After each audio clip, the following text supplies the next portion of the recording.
I caught you red-handed, red lips on some that ain't mine. I should call it off of where we're standing, 'cause girl, you and I don't wanna waste my time.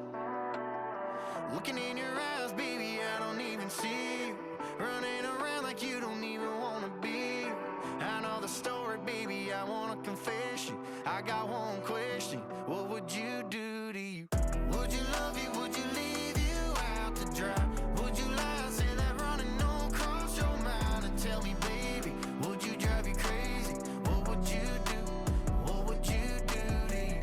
Knowing you set the whole damn house on fire. Knowing you wouldn't let you make it out alive. For you blame me, tell me that you hate me.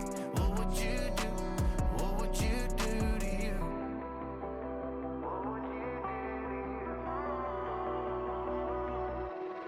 And tell me honestly, if you practiced honesty, would you tell the world that you're everything I thought you'd be? Would you take you back? Would you cut you loose? If you were wearing these boots, baby, what would you do to you? Would you love you? Would you leave you out to dry? Would you lie, say that running don't cross your mind? And tell me, baby, would you drive you crazy? What would you do? What would you do to you? Knowing you set the whole damn house on fire. Knowing you wouldn't let you make it out alive. For you blame me, tell me that you hate me. What would you do? What would you do to you?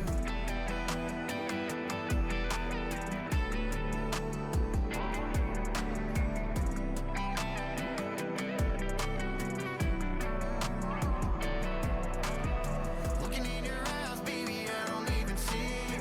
Running around like you don't even wanna be. I know the story, baby, I wanna confess you. I got one question, what would you do to you? Would you love you? Would you leave you out to dry? Would you lie, say that running don't cross your mind? And tell me, baby, would you drive you crazy? What would you do? What would you do to you? Knowing you set the whole damn house on fire. Knowing you wouldn't let you make it out alive. For you blame me, tell me that you hate me. What would you do? What would you do to you?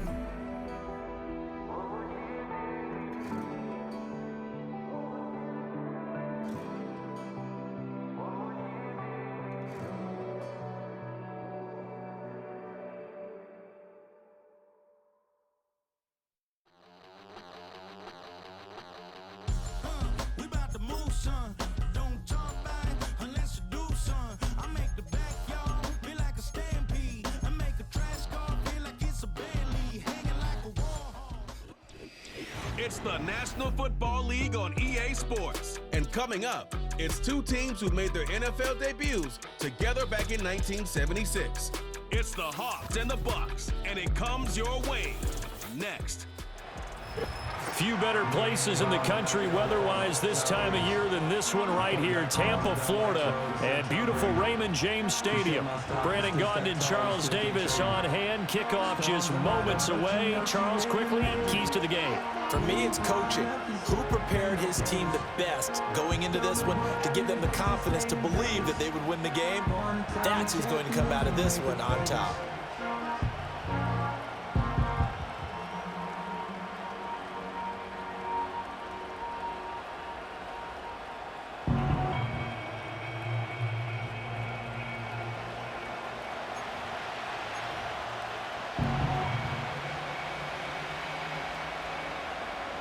Two teams that came into the NFL together back in 1976. The Seahawks and Bucs are underway. Oh, a good return up past the 30. And all in all, a pretty solid return. Nearly got it to the 35. They'll mark him down officially at the 34. The Seahawks set to go on offense here, and it is the Pro Bowler Geno Smith at quarterback, Charles, in his 12th NFL season. And Smith continues to show that his career resurgence hasn't been some fluke.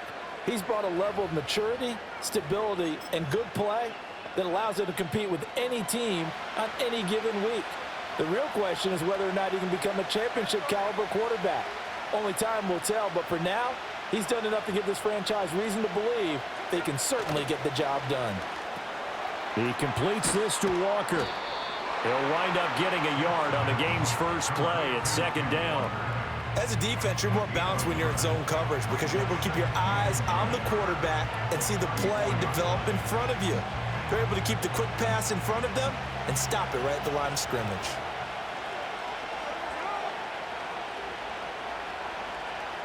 Smith.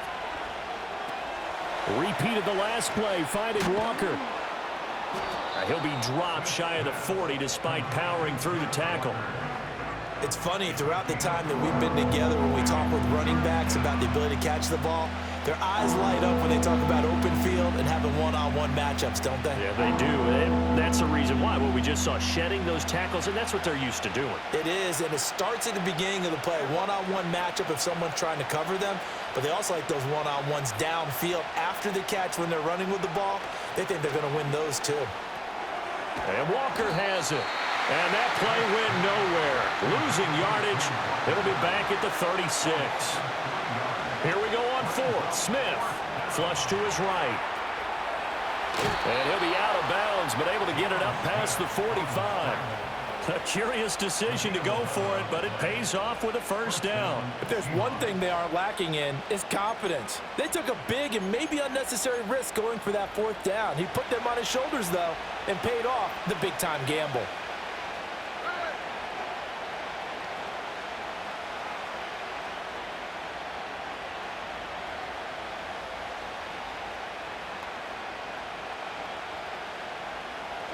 Smith now to throw.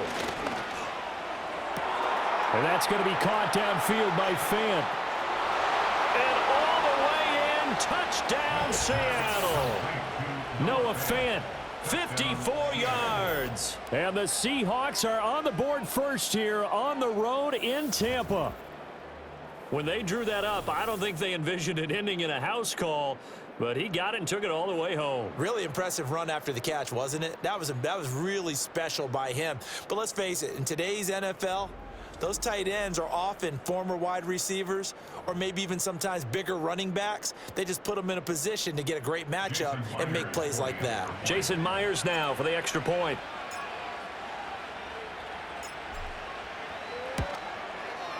And this will give the Seahawks a 7-0 lead.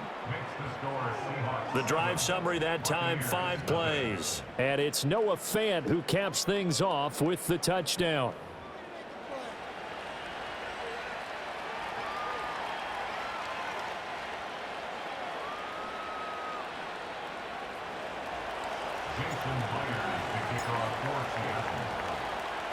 Seven 7-0 is our score, ready for the dynamic kickoff as this one's away.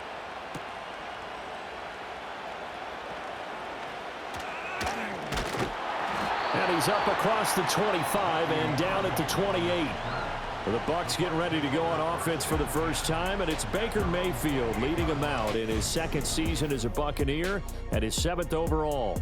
And he had a most impressive bounce-back season last year, nearly leading his team to the NFC Championship game. That's not something you see every day, and he was rewarded for it as Tampa Bay decided to make him definitely their quarterback for the future. Now for him, he wants to prove it's not a one-year thing, and in fact, he is the long-term answer for this franchise. From the gun, Mayfield. And the Seahawk defense gets to him, and they bring him down. Derek Hall in there that time to get him to the turf.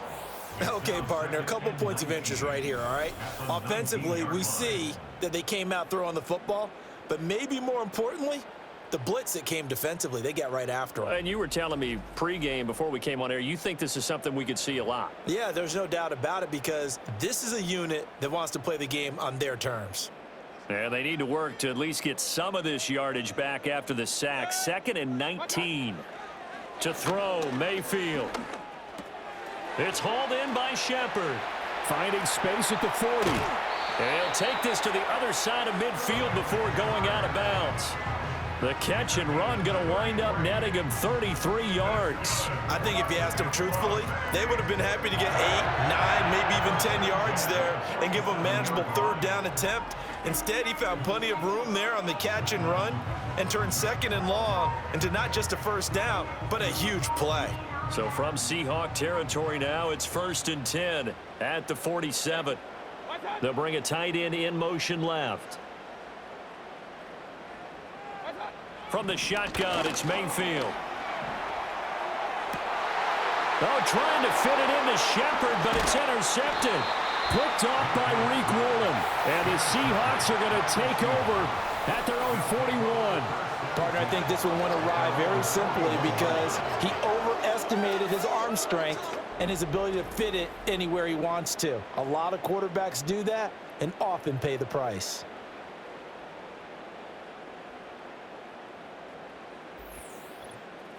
Seattle's offense coming back onto the field, ready for their second drive. They'll start in excellent field position following the INT.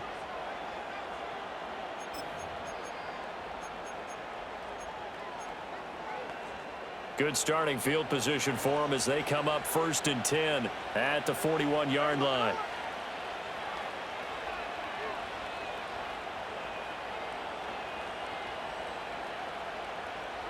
After the interception, here's Smith. We'll get that to Charbonnet. And this play will be blown up. He'll lose yardage back at the 38. Not what they had in mind there. That's going to go as a loss of 4. But it looked like the defense, they were ready for that one. Really left him almost no room to work after catching the ball. He could throw every move in the book at him. They were there, and they tackle him for a loss.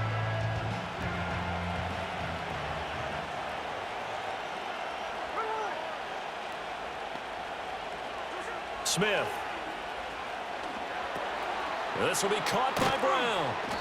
It's a pickup of 12, and that'll set up a 3rd down. Coaches always harp on the quarterback reading the defense and getting it to the open man. That's good recognition there. And how about what he did after the catch? Yeah, hit your tight end, let him get some rack. Yeah, when he gets moving, not many guys want to come over and put a hit on him, do they? 3rd and 2.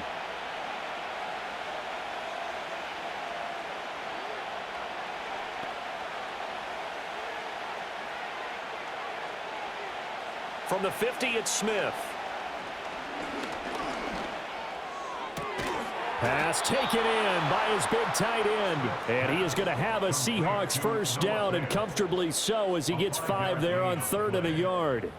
Someone sharp in this game. I mean, a touchdown pass on the first drive and comes right back, and he's flinging it around really well here. A really nice throw there to pick up the 1st down. You kind of just feel a laser focus and confidence about him, and I think we saw that this week, didn't we? Talking to him and the coaches, they felt good about his performance coming up. Yeah, I was really impressed with that last practice we saw when they went through 2-minute drill, when they went through all the different situations. Ball hardly hit the ground, and I thought, yeah, he might be locked in for this one. Throw out wide to Walker. Just about every quarterback is trained to really look downfield first before you come back and make a nice, safe throw. And in this case, that's exactly what he did. Found his running back, let him create some space, and it turned out to be a nice play for the offense. So not quite a 1st down just yet as they come up on 2nd and less than a yard.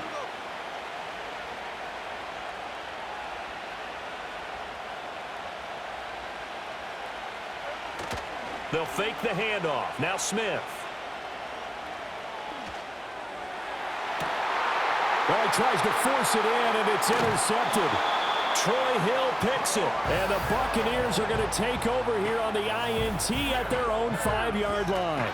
So consecutive interceptions here early on in this one, and maybe setting the tone, Charles, for a game where the defense really takes center stage. And don't you think that both offenses are really catching a bit from their coaching staff about avoiding these turnovers that we've seen early?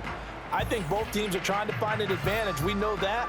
Can one of them break away and take control of this game? Tampa Bay, they're getting ready to set up shop here for their 2nd drive. They got the ball now following a big play, keeping the other guys out of the end zone. Now they'll start deep in their own territory, 1st and 10.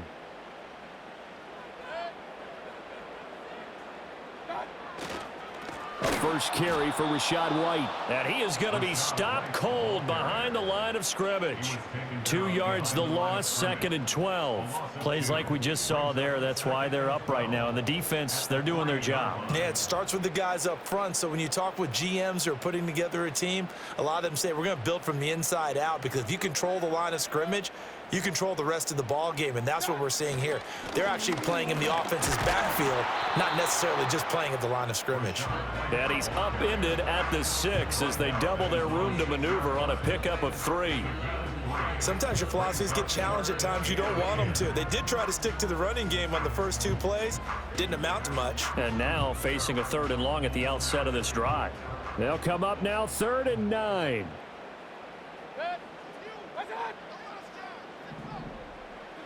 Mayfield to throw it.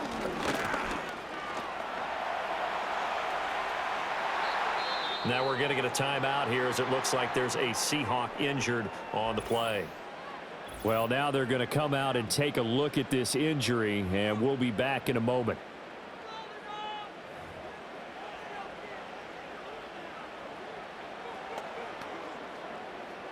Thanks to that last play, a little more room to operate. 1st and 10 at the 18. Going right side is White. And he'll take this one up to about the 23. Give him 5 on the carry there, and it'll be 2nd down. A quick burst there, and he nicely bit off a pretty decent gain. From the 23, here's 2nd and 5. Mayfield looks to throw. Now the pressure comes, and he goes down. Just inside the 10, back at the 9.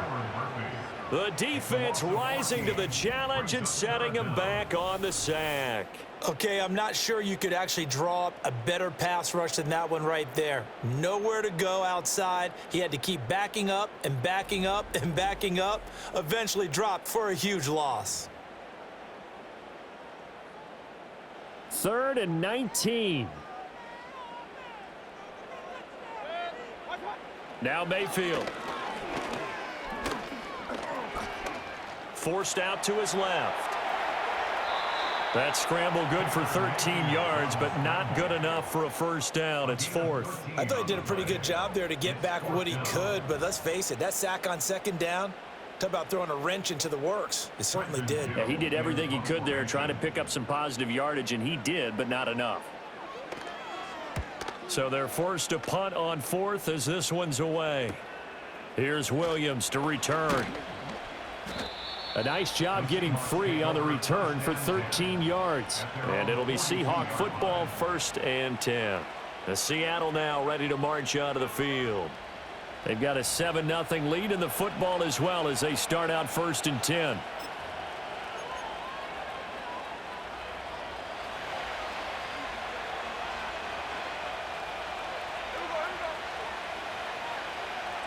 They go back to the air here after the INT on the last drive.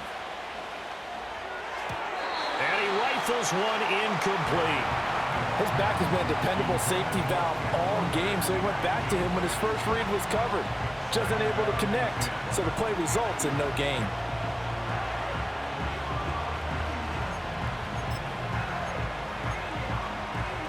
Smith, an incomplete pass on 1st down. Now it's 2nd and 10. Metcalf motions left. He'll get it here on the jet sweep. And he'll be stopped at the 46. Gain of 3. Well, that's a good start to this drive on the defensive side of the ball. And force the incompletion on 1st down. Then you're able to shut down the running play on 2nd. Yeah, I wouldn't be surprised now. A little bit of pressure going at the quarterback in an expected passing situation.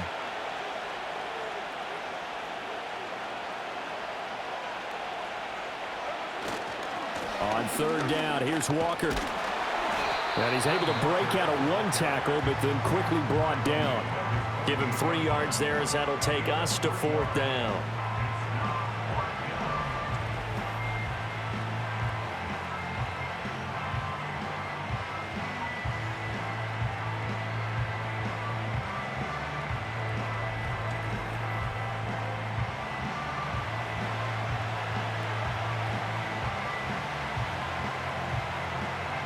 The Seahawks will call on Michael Dixon on 4th down to punt this one away.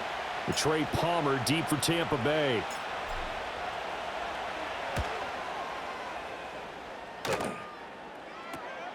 This is taken around the 12. We'll call that a punt of 38 yards officially. And the Bucs will get ready to go on offense. Here comes the Tampa Bay offense now heading back out onto the field. And the results for them have not been strong to this point. 2 drives have ended in a turnover and then a punt. So would it be too snarky for me to say that they've shown improvement? Because you had two drives with turnovers. Now they punted it away, so at least they didn't turn it over. So that's good, right? You're going to get some angry users reaching out to you on social media. Well, I don't mean to be. I was actually looking for the positive. Silver lining, you know. They'll wind up losing 8 on the sack there, and it's 2nd down. They'll bring one of the tight ends in motion left. Mayfield. And there's a short one taken in by Otten. The result, only 4 yards there on the play. And it's going to be 3rd down and a ways to go here. 3rd and 14. Oh, it's time to give a little credit there to the defense. They played that very well because it was a drag route, and he ran a little shallower than normal as he worked straight across the field. He was hoping he'd get lost behind the defensive line. But once he made the catch, nowhere to turn upfield and gain any yardage. Flushed out right. Now Mayfield lost the football, and the Seahawks have picked it up. And a tough turnover there as now they will have it at the 6-yard line, 1st and goal. That feels like an accumulation of the pressure we've seen all game. I mean, he's been on the turf a whole lot because of sacks. Eventually, something else happens as well, and this time it was a turnover. Yeah, caught up to him. The Seattle now ready to march out of the field. And they start in the best of all positions, 1st and goal.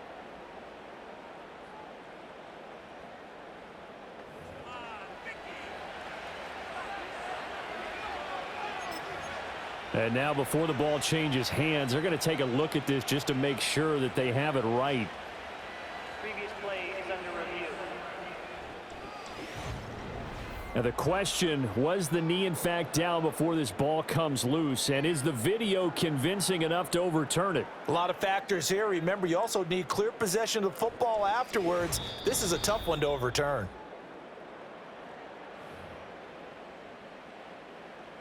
After review of the play, ruling on the field. So that one overturned. They say the knee was down, and that will not be ruled a fumble. His first punt, 48 yards. This one looks equally as good. On the return is Williams. It's a 49-yard punt, but subtract 9 there for the return. And the Seahawks will have great field position to start this drive. They take over on the short side of the field.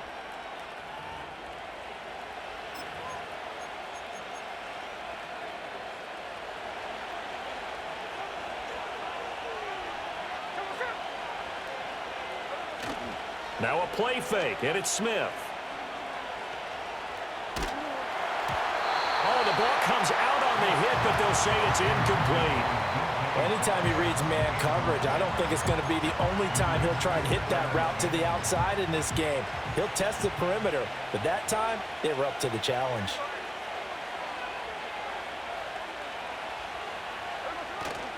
Off of play action, here's Smith. Hit as he throws there, incomplete. This defense has passed its first 2 tests by forcing back-to-back incompletions. They know there's probably another throw coming on 3rd down. Let's see if they decide to force the issue by sending people on a blitz. Now it's Smith off the bootleg, eluding the pressure right. And he can't find a receiver, and he's brought down. Joe Tryon with a big-time sack on 3rd down. It's a loss of 7.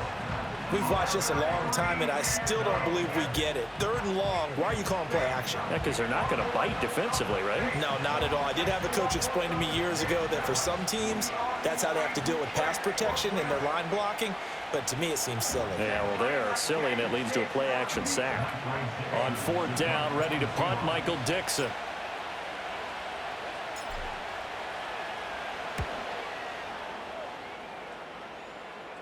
And the fair catch is taken at about the 13-yard line here. Yeah, call it 38 yards on the punt, no return. And the Bucs are going to take over 1st and 10 deep in their own territory. Now Mayfield and the Bucs come up on 1st and 10 at their own 14-yard line. On play action, they'll throw. Well, it's a shuffle pass, and it's complete. And he'll get this up to the 30-yard line. That play going for 16 yards to start the drive. First down. You don't always expect tight ends to be big in terms of run after the catch, but after that play, he joins a growing band of players that's putting that stereotype right on its ear.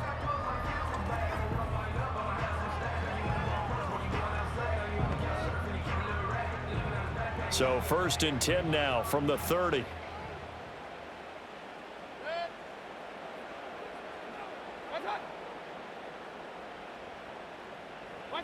Here's Mayfield.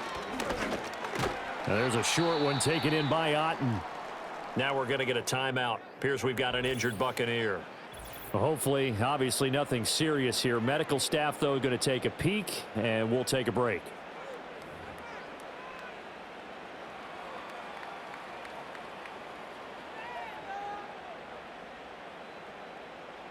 Now 2nd and 8 at the 32-yard line. They'll bring the tight end in motion right. Mayfield now. Escaping the pressure right. And he can't get rid of it. He's taken down. They push him back 8 yards that time on 2nd down. He continues, Charles, to be under constant pressure, and these sacks, they're starting to pile up. And if they want to have a realistic chance in this one, they've got to change their blocking assignments. They've got to do a better job to keep him upright. If he's going to be on the deck constantly, they've got no chance to win this game. Flush to his right.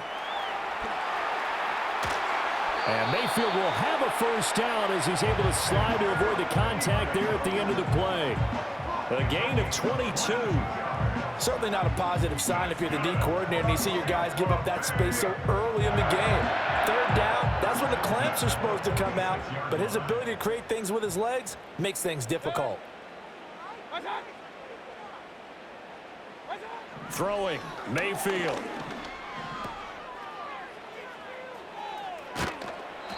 So the completion good for 6 yards, and it's 2nd down. It's a pickup of 6. Brings up 2nd and 4 at the 49-yard line.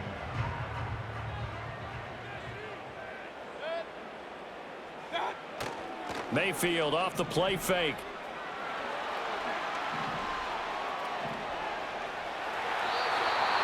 Give him 7 on the tuck and run, and it'll get him a new set of downs.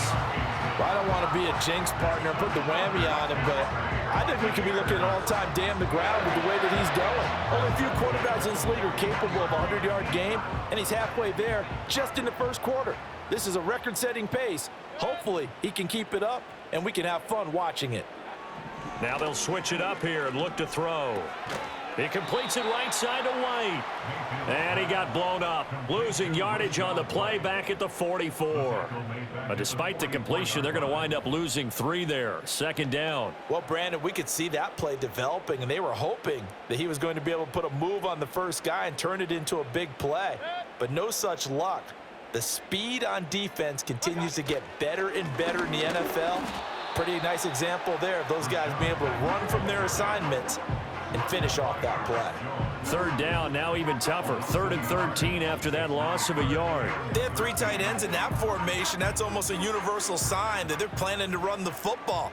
But how about the defense there? They met force with force and caused a stack up behind the line of scrimmage and threw it. Now Mayfield lost the football. Well, one of the linebackers has got it. And they'll take over inside the 45 at the 44-yard line. Well, that's a down and distance coaches always talk about trying to avoid, isn't it?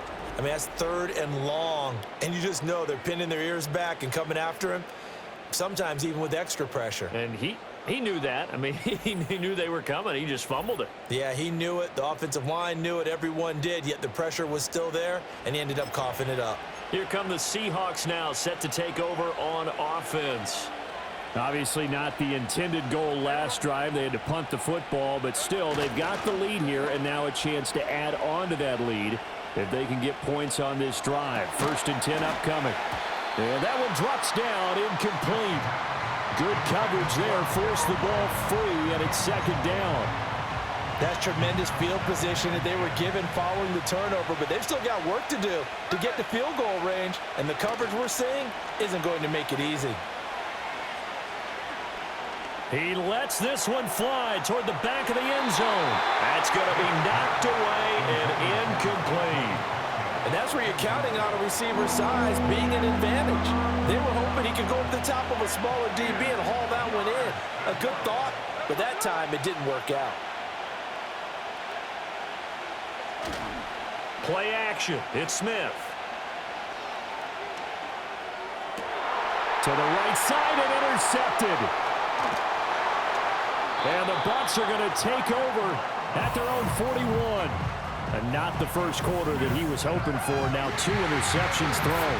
Well, the good ones, they find a way to compartmentalize, right? Put these behind them, have that short memory, but understand why they threw the 2 interceptions. They go on and usually play a pretty decent game. Other quarterbacks, they have a hard time getting past it and often put the ball up for grabs the rest of the ball game. And Tampa Bay trots out there now. They're probably lucky to only be down 7-0 as they come up 1st and 10.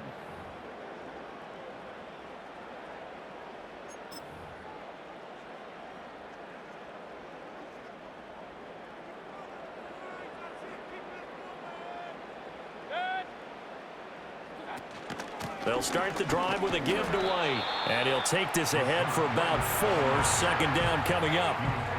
Well, on every play call, you realize it's not going to go for a touchdown. So a lot of your calls are setting things up for maybe later in the game, trying to establish the inside run with toughness now, hopefully get to the perimeter later. And let's face it, you could do worse than a 4-yard run on 1st down.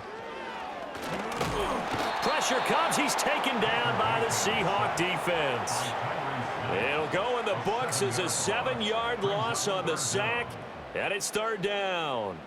I'm starting to wonder if this offensive line just simply doesn't like him. I mean, they've given up 6 sacks in this game. He's had nowhere to go, nowhere to run, and obviously nowhere to hide. And all those sacks in the first half, this is just complete domination. And they'll send the tight end in motion here. Now on 3rd and long, they'll look to throw. Flushed out right. And he gets this only to the 41. Not near enough for the first. The decision to tuck and run gets him 3, but that's not enough. Now it's 4th. He certainly had plenty of success running the ball, and right now I'm getting this sense that he's looking to take off and run every time he steps back to throw it. But they did a nice job there collapsing on him and holding him to a short gain.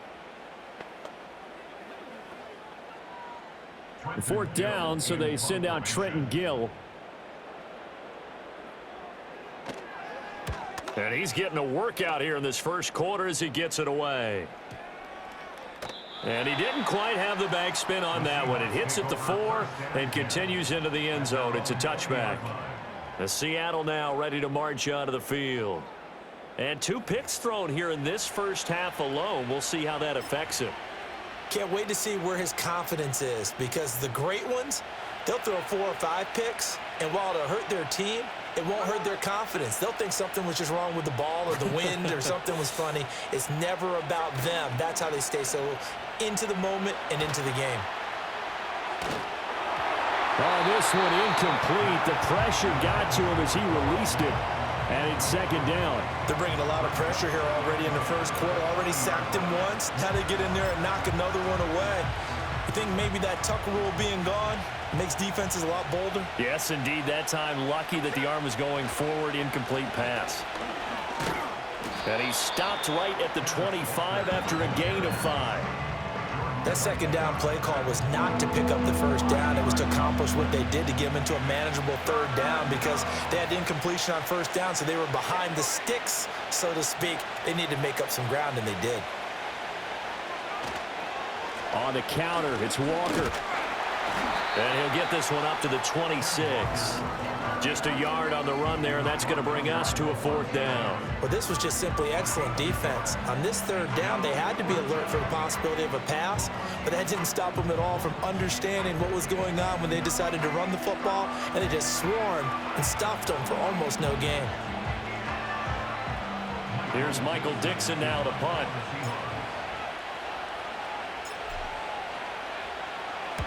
He's been a busy man here in this first half as he gets it away. 36 yards on the punt with no return. And they will take over 1st and 10. At their own 35-yard line. The Tampa offense ready to get their drive started. And 3 and out on the last drive. No points on the scoreboard. A little soul-searching now. I would say so, and they need to help out their defense a little bit. They've had to be on the field a lot more than normal, put them in some tough spots. But what's the old adage? When you get another chance, it gives you a better chance to do it right.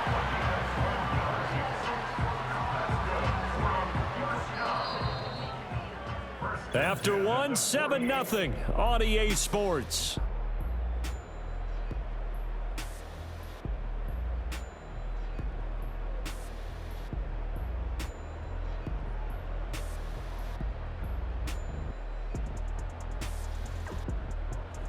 Second quarter now in Tampa Bay. It's the Buccaneers in control of the football as they've got it with a 1st and 10.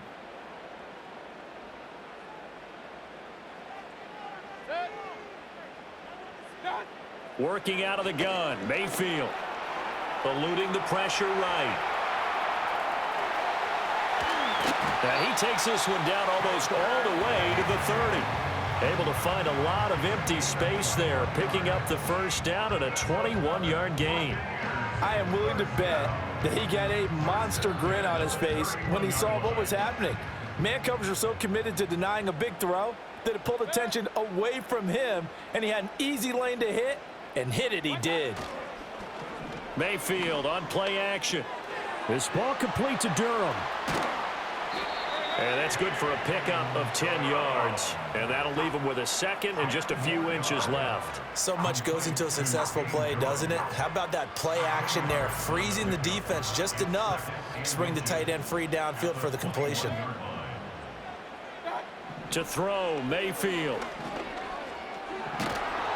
And he can't find anywhere to go with it, and he goes down. The defense rising to the challenge and setting him back on the sack.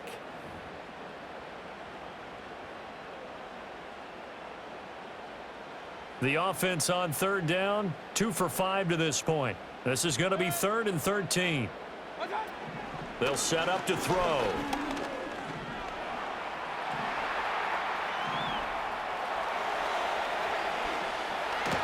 And that'll wind up moving the chains again as a tackle's going to be made at the Seahawks 16. I guess no need to force it when you can do that instead. 1st down, 18-yard gain. He's been making himself a weapon as a runner, and the results, they've been welcomed by his offense. My question is about the defense we're watching right now, partner. Even after he got him with a scramble earlier this drive, they still aren't devoting enough attention to him. I would expect that after that carry, they'll do a much better job going forward, spying on him on passing downs. 1st down, here's White.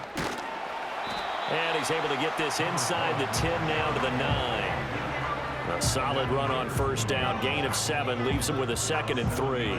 Even though they gave up more than they wanted to on that play, it actually illustrates how well they've bottled him up throughout the game because that was his longest run of this contest. And he's going to be brought down just shy of the 5 at the 6. It's a 3-yard pickup, and that sets up 1st and goal.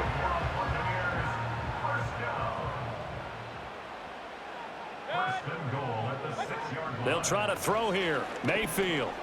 He's got it. Nice job defensively to hold him to 4, and now it's 2nd and goal. One thing you're hoping for when you run drag routes, you're able to hit a receiver in stride, and he can pick up a lot of yardage after the catch. But in this situation, the defense was effective, able to stop him before he could get a good head of steam going. White. Touchdown, Buccaneers.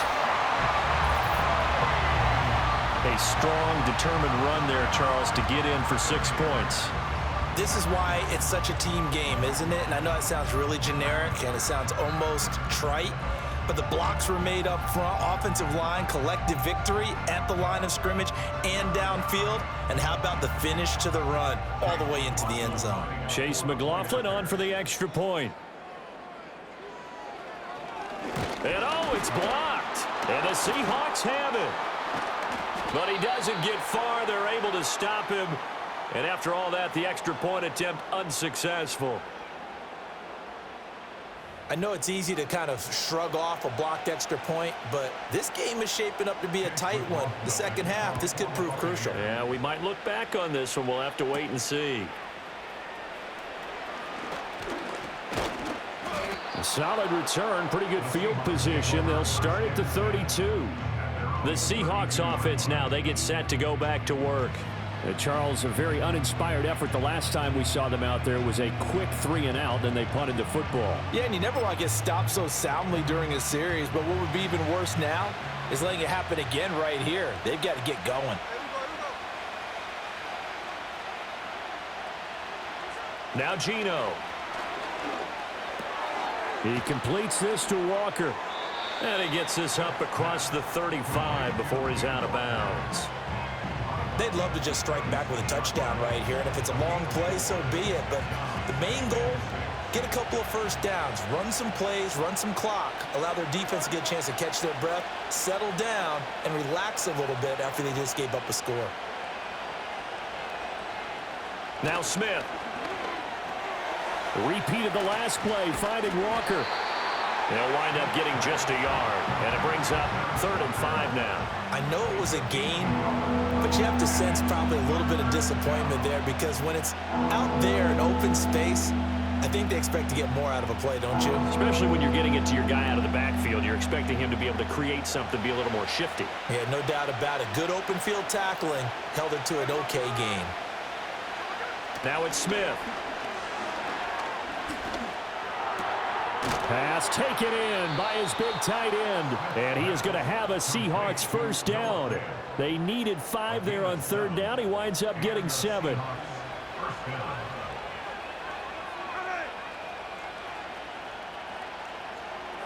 Again, Smith. And that is incomplete. Oh, the coverage a little too good there. And it's 2nd down. As soon as he leaked out and began his route, someone on the defensive side broke with him and arrived just in time to separate him from another reception. Smith, an incomplete pass on 1st down. Now it's 2nd and 10. Geno now to throw. He'll find Metcalf. And he's out of bounds just before the midfield stripe at the 49. 5 yards. Now it's 3rd and 5. Good throw, good catch, but I really like the route. The drag and being able to run away from defenders, hard to stick with them for that long. Yeah, better against man than zone, or? Better against man, because now you're running away from someone and you're not running into a defensive player in another zone. No chance to get away there for Smith as he goes down. Yaya Diaby, he's the one who got in there. He gets the sack. A good scheme and an early win for this pass rush. They got back there before he could work through his entire progression and ended that play early.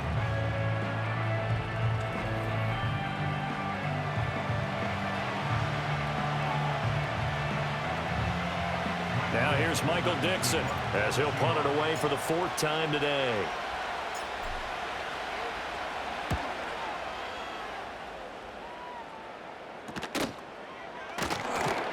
It'll be 37 yards there on the punt, and out will come the offense as they take over. Rashad White and the rest of this Tampa Bay offense going back to work now. He's had a good chunk of carries. Problem is for very little success. I don't want to put it all on his shoulders, but that's a big reason they're losing right now. Have to be very careful that he doesn't start pointing fingers. Offensive line obviously trying. The defense is doing a nice job against him today. When it's all said and done, it's all about the guy in the mirror. He has to get it done better going forward. See if he can look and do some soul searching now. It'll be a loss of 10.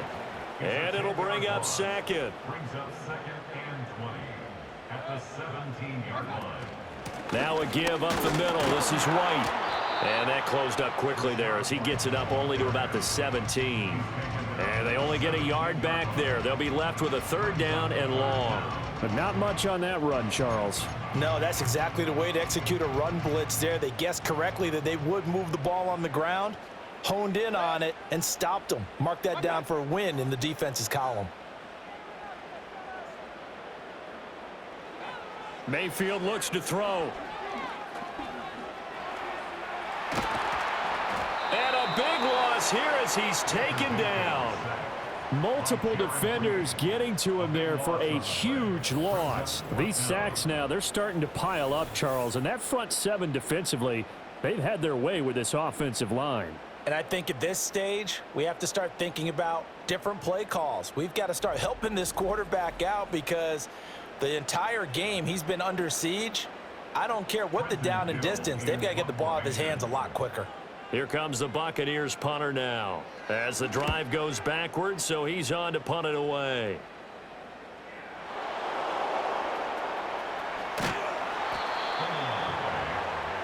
The Seahawks offense and Kenneth Walker set to take over once more. And he has been a big component of the passing game so far. You see the numbers for this first half. This defense is going to need to find some way to key in on him because he is eating them up right now.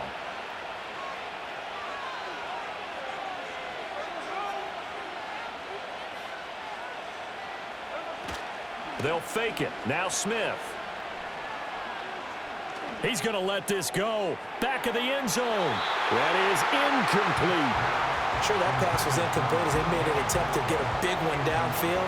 But that's okay because the second part of that is if you don't get the completion, at least you've told the defense you're trying to stretch them out a little bit, and they may have to change accordingly.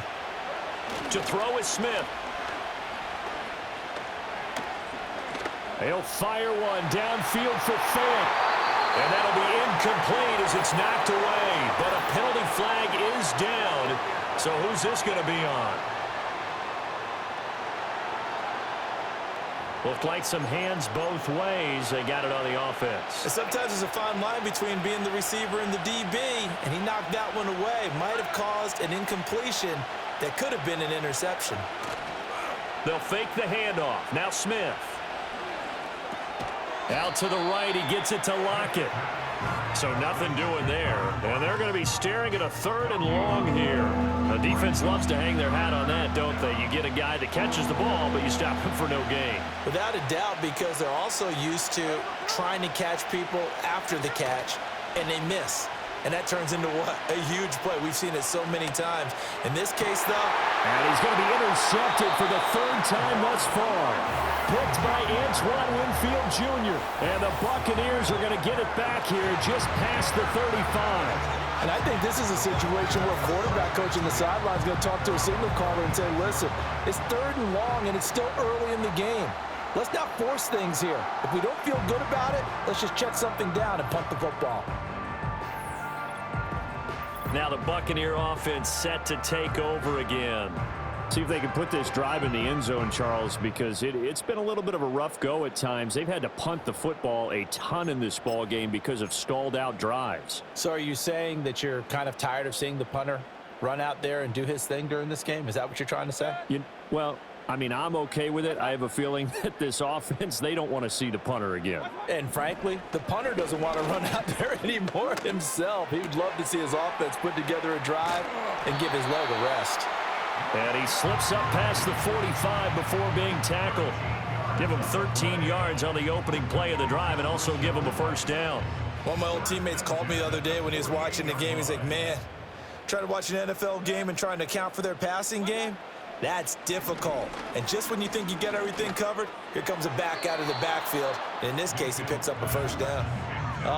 The quarterback got away with one there. Looked like he was in line for a pick, but instead, it's knocked harmlessly to the turf. 2nd and 10. They'll bring a tight end in motion right. Now Mayfield. Otten brings it in over the middle. 5 yards. Now it's 3rd and 5. And there wasn't much room for the big tight end to do much after the catch. But at least he was able to pick up a solid gain to help his offense continue to move in the right direction. In motion left goes a tight end.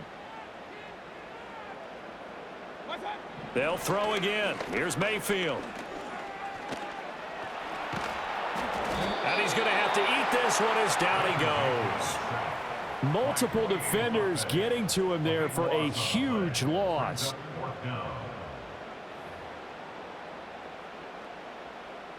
Now here's Trenton Gill on to punt.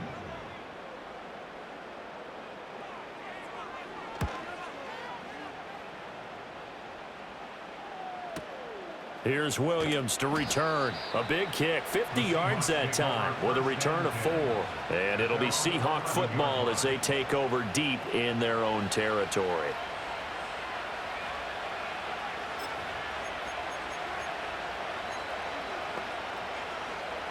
Now Smith and the Seahawks going to come up 1st and 10 at their own 11.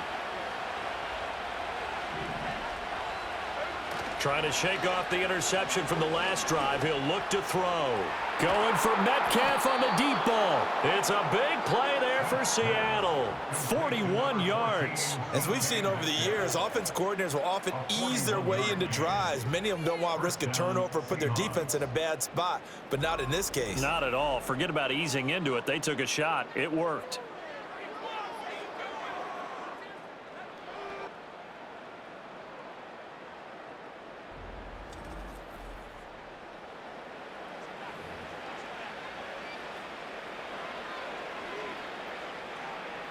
So from Buccaneer territory now, it's 1st and 10 at the 48-yard line.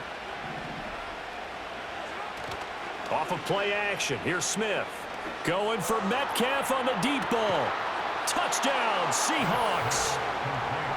DK Metcalf, 48 yards. And the Seahawks are able to strike quickly to add on to their lead. Well, you know he can be explosive, and he's ultra explosive there on the fly route. And you know how many times we've talked to coaches and we've had quoted back to us, well, you know something? When you execute really well, it doesn't matter if they know it's coming or not. Well, sometimes athleticism beats you as well. He just took off and went. That's almost like one of your Turkey Bowl games, isn't it? Just go long, Backyard. man. I'll hit you. And it worked really well for them.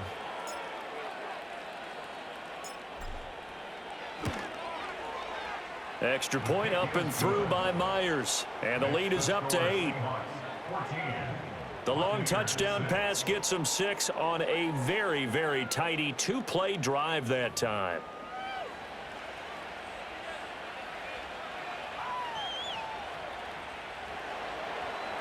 Jason Myers to kick off for Seattle.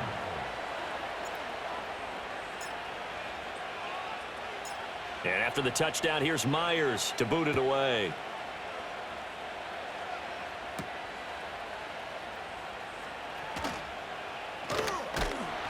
And a nice return sets him up pretty good here right at the 30-yard line.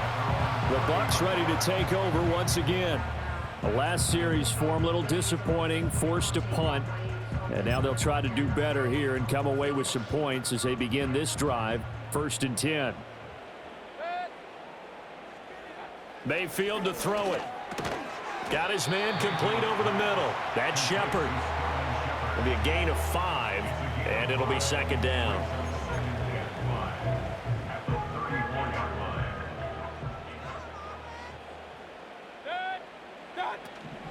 They run straight ahead here with White. And he'll bring it up here to right at the 40-yard line. 6 yards to pick up, and that's a 1st down. That's a nice run right there, able to get to the outside. And so many times defenses say, okay, we've got you hemmed in. But if you're running the football, at least you know where everyone is coming from. You don't have to worry about the backside at all. That allows you to run with a little bit more confidence as you traverse down the field. From the shotgun, it's Mayfield. Now there's a short one taken in by Otten. And he has a big gain inside the 40 before being dropped. That good for 21 yards on the catch and run. And this was a nice example of an offensive coordinator scheming his guy open. Just a little underneath route, just trying to free up some space, and it worked awfully well. Got him not just space, but plenty of room to run after the catch to pick up really nice yardage. So from Seahawk territory now, it's 1st and 10 at the 39-yard line. They'll go up the middle with White, and they will only muster a yard here to the 38. Oh, there's plenty of traffic waiting for him up the middle, but give him credit, he tried barreling through anyway. They're fortunate to get a yard out of that one. 38-yard line, 2nd and 9. Here's Mayfield. And the Seahawks defense gets to him, and they bring him down. They overload him that time with a safety blitz, and he winds up being dropped for a loss of 7.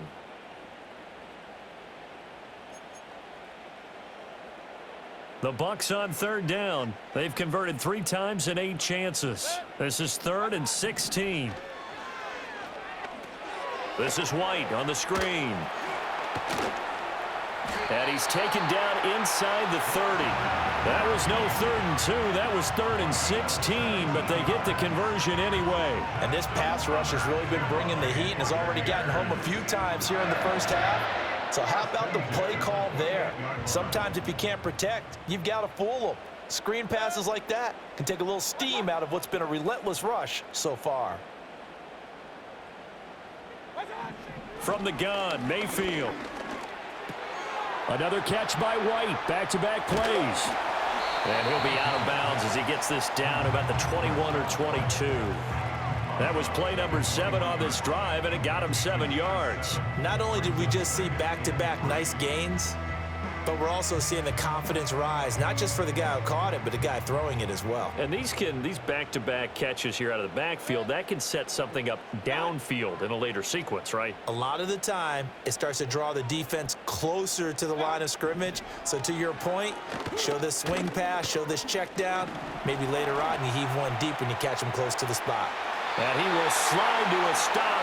He does have the first down. Give him 7 on the tuck and run, and it'll give him a new set of downs. As he came to the line of scrimmage, he knew he didn't need much to reset the chain, so when he saw the space he needed, no hesitation. He went to the marker and got his guys a first down.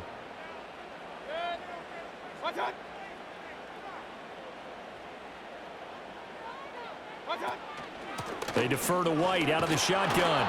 And they get to him quickly here as he's stopped right around the 13. Ernest Jones there for the tackle. Well, that call makes sense because they've been throwing it well on this drive, and once again they show passing formation, showing the shotgun.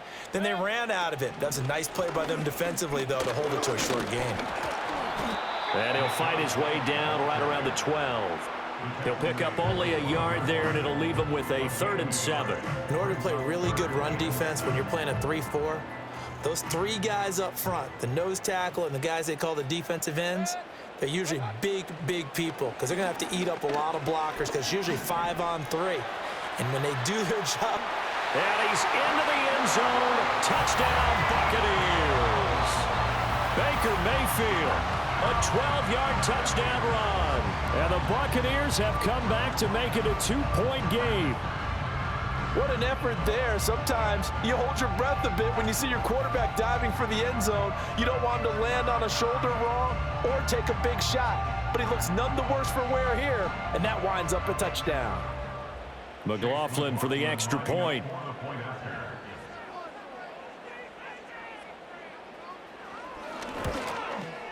And this time he gets it to go as it is up and good.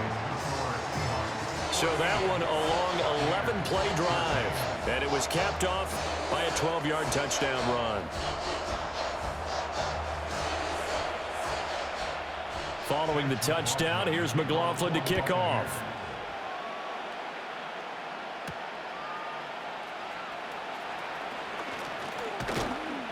And they'll start this drive just across the 30. Pretty nice work on the return. The Seahawks offense and DK Metcalf getting ready to go back to work. And seemingly every time they've looked his way in this first half, it has resulted in a big play, as borne out by the numbers. Here's the Seattle offense ready to get this drive underway. So both of these teams, Charles, coming off touchdowns now, but this offense, they just had to stand on the sideline, watch their opponent offer a really impressive drive to reach the end zone. Yeah, and I think you're not telling yourself the truth if you don't think there's some one-upsmanship going on right now, because they just had their touchdown answered by a drive of double-digit plays that also found the end zone. Now they want to do something even more impressive to answer that one. And takes this one across the 35 to the 36, a gain of about 4. When you find that kind of yardage, you couldn't be more confident as a ball carrier. And guess what? You're going to go back and tell your offensive coordinator, I'd like to keep carrying it, thank you. Here's Smith. And Walker has it. And he's got the first down yardage before he's brought down at the 42. It's a gain of 6. First down, Seattle.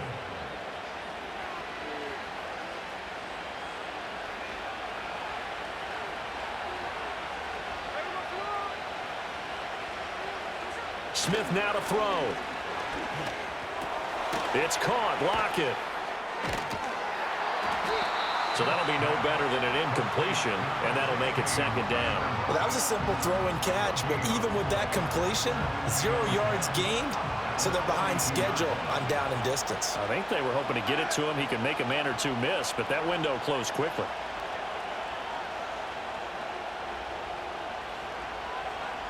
Throwing now is Geno. He finds his man, complete. It's Walker. And he'll lose yardage here, back at the 41. It's a loss of a yard, so it's back to 3rd and 10. Really good defensive effort. They were all over that little swing pass out to the right side before lost yardage. Terrific read, better execution, and done with a lot of enthusiasm, wasn't it? Absolutely. They saw it all the way, ran to the football, and caused a nice play for lost yardage. Give them 32 on the play. It's a gain of 32. And the Seahawks first down.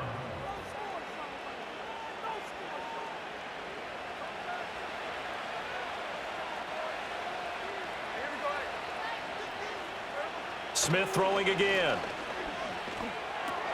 He finds his man, complete. That's Walker. And he's able to get it down to the 25-yard line. And we see another pitch and catch there to the running back. This position just continues to evolve. They become just as critical to the passing attack as a lot of receivers, tight ends, because their ability to make people miss in the open field can really generate big plays for an offense. And he's got Smith and Jigba. And they'll get this down to the 10. He's got his first catch here before halftime, and it goes for a first down. Partner, that's excellent timing right there. Breaking off the route and being able to hit it right when he stops. Now Geno. Blitz coming, and down he goes. Now the Seahawks going to use the first of their timeouts as they'll talk things over prior to this upcoming second down play.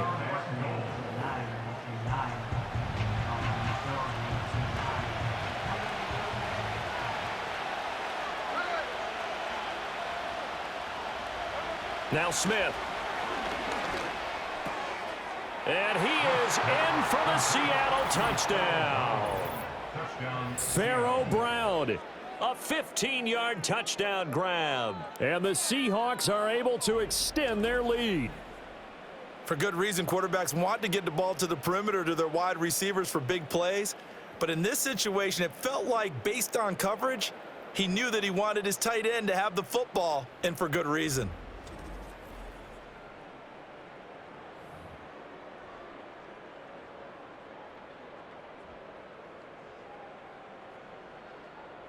The extra point now coming from Myers. And with that, the lead is up to 8. So that one a pretty time-consuming 10-play drive. And it all culminates with a Seattle score.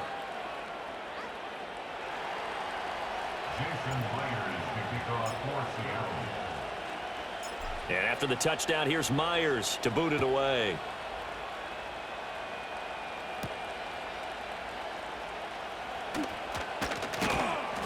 And he won't quite make it to the 25. And Tampa Bay trots out there now. Charles, we'll see what they can do here. Not a ton of time left, but enough certainly to get points out of this drive, and they need them right now because they're trailing. Yeah, and this is exactly why you practice a 2-minute drill all through camp and at least one practice each week before a game. A minute left, more than enough time to string a few completions together, reach the end zone, and then make that walk back to the locker room just a little more animated. Now the Bucs going to use the first of their timeouts as they'll stop it with a tick under a minute to go before half. And this is Shepard on the catch. The Bucs going to go ahead and use the second of their timeouts as they get the stoppage with a little over 50 seconds to go in the first half. These guys have punted 4 times already, and they're staring at a 5th, barring a conversion here on 3rd down. Working out of the gun, Mayfield. Escaping the pressure right. And he will slide to a stop. He does have the 1st down. The Bucs forced to use their 3rd and final timeout. And with halftime on the horizon, they'll be out of timeouts from here forward. Mayfield now. This ball complete to Trey Palmer. And getting this just shy of midfield, they'll spot it at the 49.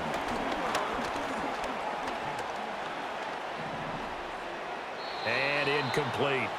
Offense was moving it a little bit, had them back on their heels, but they earned a brief pause by forcing the incompletion. That gives them a quick chance to regroup and try and mount a stand before they're backed up even further. Mayfield. And that one too far in front. He couldn't reel it in. It's incomplete. Now the Seahawks call the 2nd of their 3 timeouts. So as they talk it over, we step aside.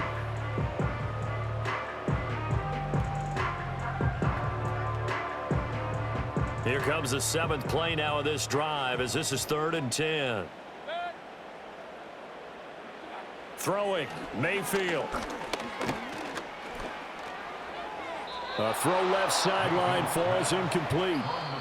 Now the Seahawks forced to use their 3rd and final timeout as they'll stop it with 13 seconds to play in half number 1. This is away, but boy, headed straight for the sidelines.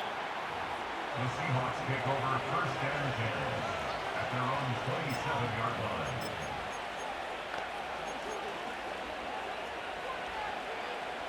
Likely time for one final snap as they start out 1st and 10. Play action. It's Smith. Walker with a grab, left side. And he'll be out of bounds across the 30-yard line. So 5 yards here, 5 on the play. And that's going to bring up 2nd down. The final shot here before break. Smith. Oh, it's out. Smith lost it. And he will be able to recover this himself to prevent a wacky ending here, but that will be how this first half comes to an end. So we have reached halftime here in what's an 8-point game. As we toss it an hour or so east of here to Orlando, it's Jonathan Coachman with our EA Sports Halftime Report. Okay, Brandon, thanks very much. Back to you guys in a bit. But first, we welcome everyone to our EA Sports Halftime Report. This has certainly been a fun one to watch so far. We knew this was going to be a battle, and we have not been disappointed. This is the kind of game that could wind up hinging on which side could play mistake-free football the rest of the way. Okay, Coach, appreciate it. A 1-touchdown game here as we get set to resume play in the second half.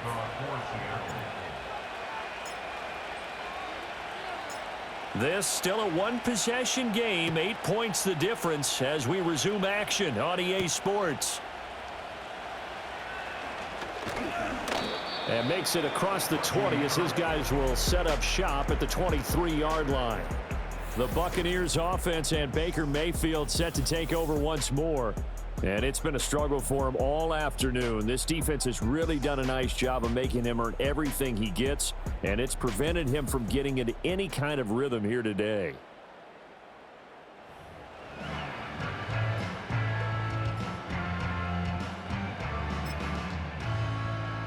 The Bucs offense set to begin their next possession. Well, Charles, in that first half, we saw a fair amount of offense on both sides of the football, and now the team trailing here will start with it in the third quarter. And we both know this coach pretty darn well, don't we? Because his game planning is always on point. And now that he's getting the ball to start the second half, how about all the offense that you already referenced in the first half? He'll put that all together and come out with something really strong, I believe, to get things going here in the third quarter.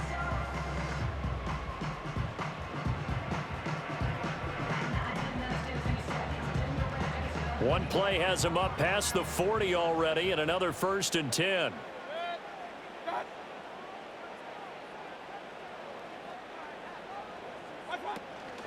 They will run with White out of the shotgun. Now he's loose down the left sideline. Touchdown, Tampa Bay! Rashad White with his second touchdown of the afternoon. And the Bucs come right out of the locker room and score here in the opening minute of the third quarter. I guess when you look back on it, it was just a matter of time until he popped a big one like that. And, you know, at halftime, you and I discussed it. They had done a nice job on him in the first half. But there were a couple of occasions where it felt like he might wiggle out of traffic and take it to the house. Finally here in the second half, that got done. And now he's going to go down. A big sack, and they're unable to tie it. They made the decision to go for two. They didn't get it. They remained down by 2 points. Should they have kicked it there? Third quarter, I'm okay with it. Maybe first or second, you don't. I don't know. What do you think? Yeah, again, I keep coming back to I don't like to chase a lot of points, but I also don't know what kicking an extra point being down 1 does for me. The Seahawks offense and Geno Smith headed back out for this next possession. And as we show you some of the highlights from earlier, he has been instrumental in getting his guys the lead as he looks to finish strong and close this one out.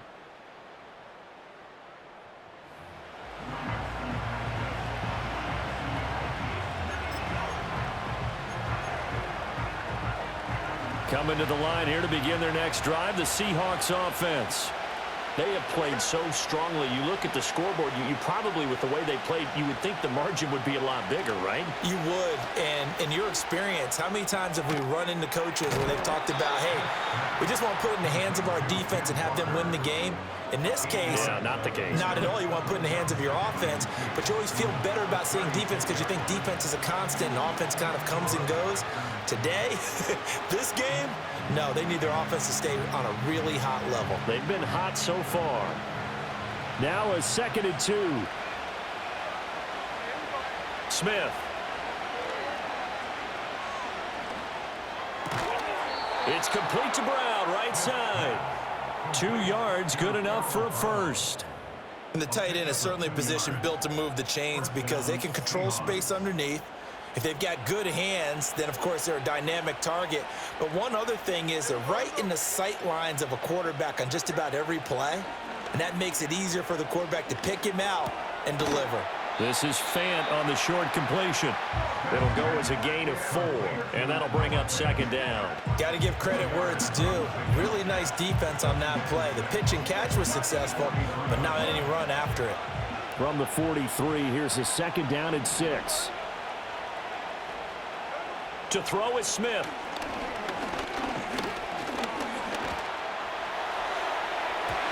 And he knocks the ball away, and it falls incomplete. They were maybe hoping for a little bit of a back shoulder fade there, and that's a play that's been in vogue the last few years in all aspects of football. But they couldn't get the hook up there. Geno now to throw. Going for Metcalf on the deep ball. And it's knocked away and incomplete.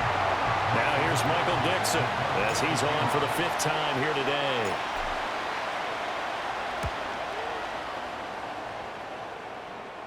Fair catch signaled for and taken at about the 15-yard line. They call that a punt of 38 yards officially, and the Bucs will get ready to go on offense.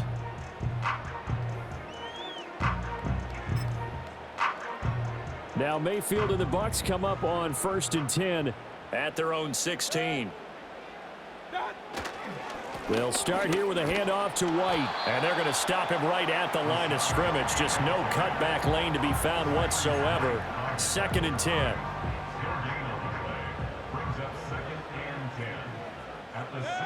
And the slot man goes in motion left. Now Mayfield. This is caught by McMillan. 9 yards, and that leaves him just short, so it'll be 3rd and less than a yard.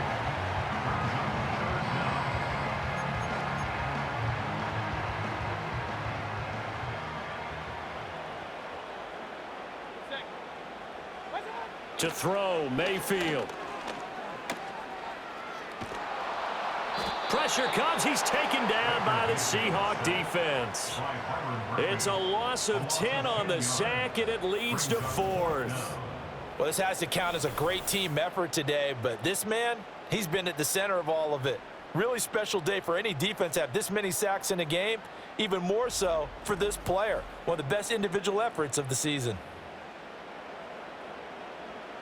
Here comes the Buccaneers punter now, standing just outside his own goal line.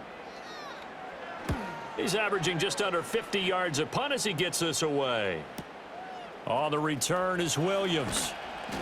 A very good kick there, but 15 yards on the return. And it'll be Seahawk football, 1st and 10. The visitors' offense and their quarterback headed out for this next possession. And this defense has got to be at its wits' end, trying to come up with ways to keep him contained. He's had so many opportunities to tuck it and go, and he's turned a number of those opportunities into big plays. Here's the Seattle offense ready to get this drive underway. And our game's hit a little bit of a lull here, a little bit of a snag. Punts on back-to-back drives. And old-school coaches don't necessarily... That's caught inside the 20. And all the way in, touchdown Seattle. DK Metcalf, his 2nd touchdown of the afternoon, as his guys are able to extend their lead. In order to lead in a game, you're going to get plenty of contributors, but that's his 2nd touchdown catch of this game. He's one of the key guys in this one. And you better believe he'll be looking for the hat trick here as this one continues to go.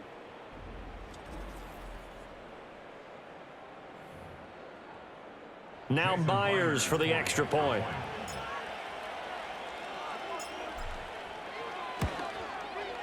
And that makes it a 9-point game. Those are the kind of drives they like on offense, from the coordinator to the quarterback, the line, everybody. 1-play drive and into the end zone for 6.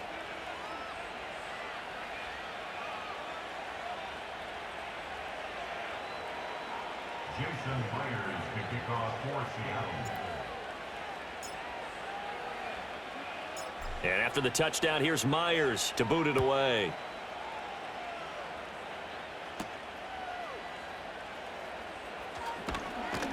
And he brings us out past the 20 to the 24. The Buccaneers offense ready to rock and roll again. And they have had their problems moving the ball through the air as we take you through some of the action from earlier. This secondary has played about as well as you can. Many times they've left this quarterback with nowhere to go with the football.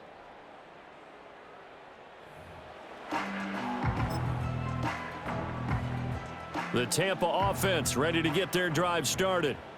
These guys definitely hoping for a better showing than their last appearance. They couldn't really even move the football much beyond the shadows of their own goalpost, Charles. We'll see if they can get a better, more sustained drive going here. Yeah, and every team that we ever talk to says the exact same thing. When you start a drive from that deep in your own territory, the goal is a minimum of at least 2 first downs, because even if you have to punt then, you change the field position, right? You flip the field a little bit. They didn't get that done. This time they want to string together a nice drive and help themselves out. And he works free. Now he's into the clear again. And down to the 29-yard line. 146 yards for him on the ground now, as he has been terrific here this afternoon. Great run there, but it looked like they were going to have him for the stop. He was able to push through. They didn't wrap up defensively. No, they didn't. All credit to the runner for making it happen, breaking through some contact and going a long way. But the defensive guys, when they watch this on tape, they're not going to be real happy with themselves. They had a great opportunity that they let slip through their hands. Play fake. Mayfield. And in for the Buccaneers touchdown. Sterling Shepard. 29 yards. And the Bucs have got it back to within a score. Partner, remember that old film of Peyton Manning going through the route tree with his great receivers in Indianapolis? I think we're seeing the results of the same type of work here today. These guys know each other so well, they don't even have to call the play. They can just look each other and know the route that's going to be run, and usually the connection is perfect. McLaughlin now to add the PAT.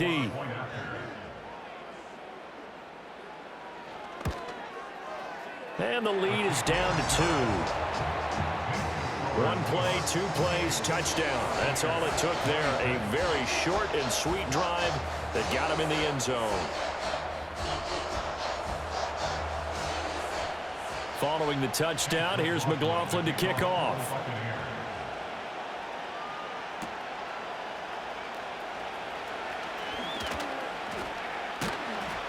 And they'll have very good starting field position as he's up just shy of the 40. The visitors' offense and their quarterback set to take the field once more. And he's been a nightmare to scheme against throughout this one. This defense has been totally taken apart, and that is borne out in his numbers. He's been terrific all game long. Coming to the line here to begin their next drive, the Seahawks offense. Well, partner, you know, coaches always say that every play is designed to score a touchdown. Sometimes that's not really true, but last drive, that was the case. One play to get into the end zone, and now they'll try to duplicate that success here. And it's rare for those moments to happen. Incredible when they do. And you saw the celebration. Pure, unbridled joy after that one.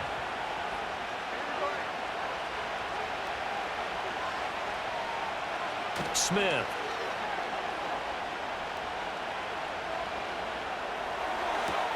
He'll find Metcalf. Room to maneuver at the 35. Pushes past him. He's going to go out of bounds, but he takes this one down just shy of the 20. He continues to be a thorn in the side of this defense. That last catch going to put him over 200 yards receiving now for the ball game.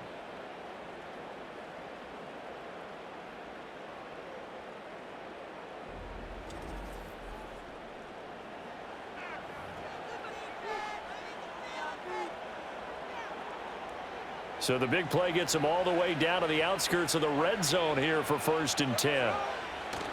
Off of play action. Here's Smith. And he'll be hit as he releases it, and that'll fall incomplete. I think he had to unload that one before he wanted to. He was right up in his grill. I think he was a dentist there without a license, don't you?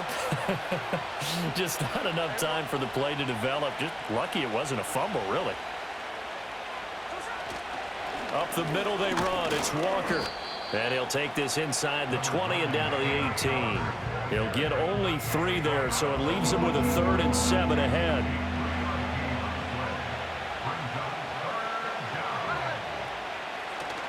And Walker once more. It'll be a gain of 4, but it won't be enough. It leaves him with a 4th down now. The way things have gone in this one, the running game's been something of an afterthought, and that's not been too bad for them, has it? Yeah, the offensive returns have been good, but I guess we figured he in the ground game would be a bit more involved. On comes the Seahawk kicker here on 4th down. It's Jason Myers. From the right hash, this a 31-yard attempt. Myers' kick is good, and that will push the lead up to 5. So give him 3 on that drive. You know, normally you'd say we'll take it, but the way points have been flying around, it feels like a little bit of a letdown. Yeah, you just have to wonder, are field goals going to be enough? Because as you pointed out, the way touchdowns have been scored, does kicking a field goal actually put you at a disadvantage the rest of the way? Myers now converted on the field goal try. Now he's on to kick it away.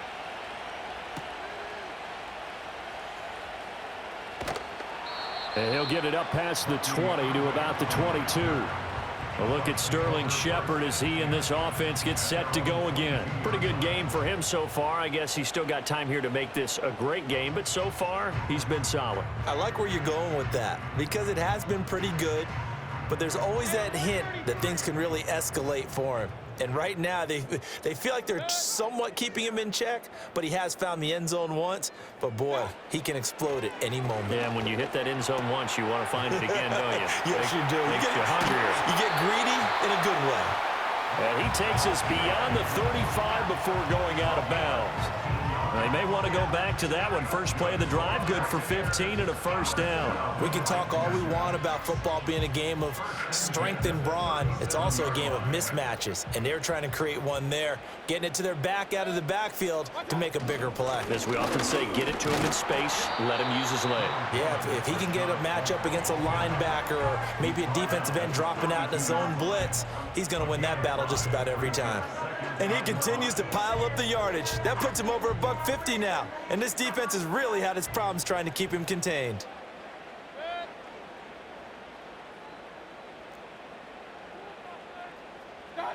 Mayfield looks to throw. That's complete to Palmer.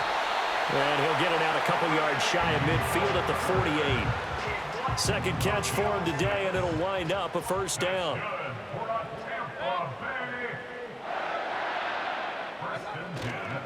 They go with White on the counter. And for one of the few times here today, this run's not going to go anywhere. He was brought down there by Julian Love. They've called his number a lot this afternoon. You wonder how much tread is left on those tires. We certainly do, but I always think back to one of my favorite coaches in the NFL. And he used to have a meeting with his running backs every year in the offseason and say, look, as many times as you're going to carry the ball. And he can't find a receiver, and he's brought down. Leonard Williams, the former number 6 overall pick, got the sack that time. Well, this has turned into an absolute week to forget for this quarterback. Multiple sacks. Pair that with multiple turnovers. As far as he's concerned, if he ever sees this defense again, it'll be way too soon. These guys have punted 4 times already, and they're staring at a 5th, barring a conversion here on 3rd down. Here's Mayfield. Being chased. Oh, the pressure too great, and he goes down once more.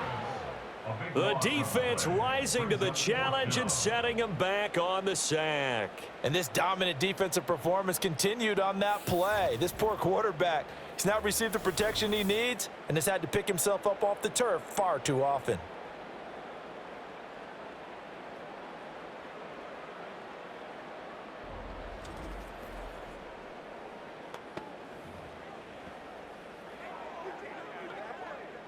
Here comes the Buccaneers punter now, as he's on here to punt it away.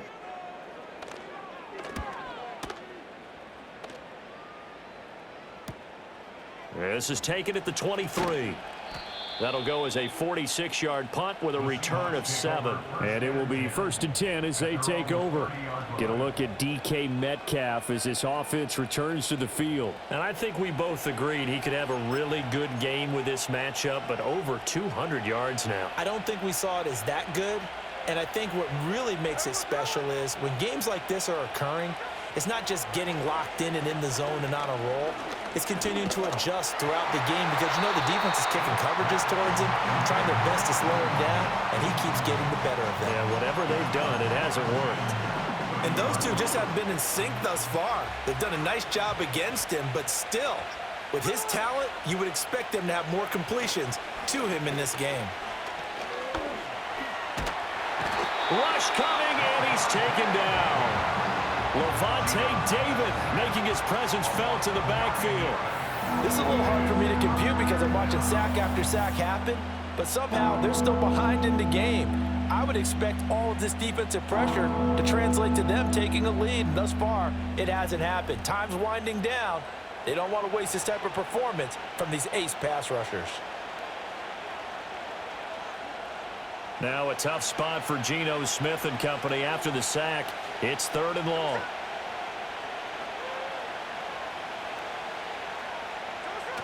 They'll look to throw here.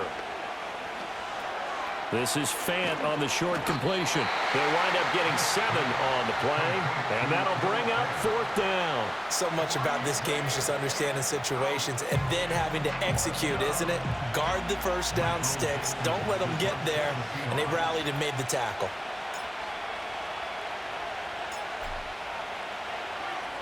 And here's Dixon to punt now as he gets this one away.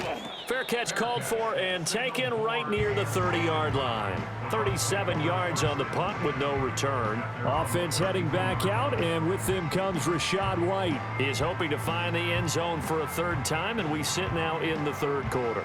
And nothing would excite him more, but I think even more so, his offensive line. Anytime you've got a guy scoring that many times, that means you've done a really nice job in front of him. You're always giving props to the big fellas up front. It's always a good idea. Those are some massive men. And the Seahawk defense gets to him, and they bring him down. That one will set him back nearly 10 yards here on 1st down on the sack. That time, finally, a measure of revenge as they get him down behind the line. It almost felt like relief, didn't it? Because with the success he's had throughout this game, You'd almost expect him to get free and pick up 10 to 15 every time he takes off. Not in that case. That has to feel good for the defense. Running out of the gun with White. And maybe a measure of revenge there. He's had his way in this one, but this time they get him behind the line. Just a 1-yard loss that time, but that's not what they needed. Now they're dealing with a 3rd and long. Well, that was one of the few times they've been able to contain him thus far. He's over 100 yards for the game, but he lost a bit off his total on that carry. In motion, left Shepard. Now on 3rd and long, they'll look to throw. Flush to his right.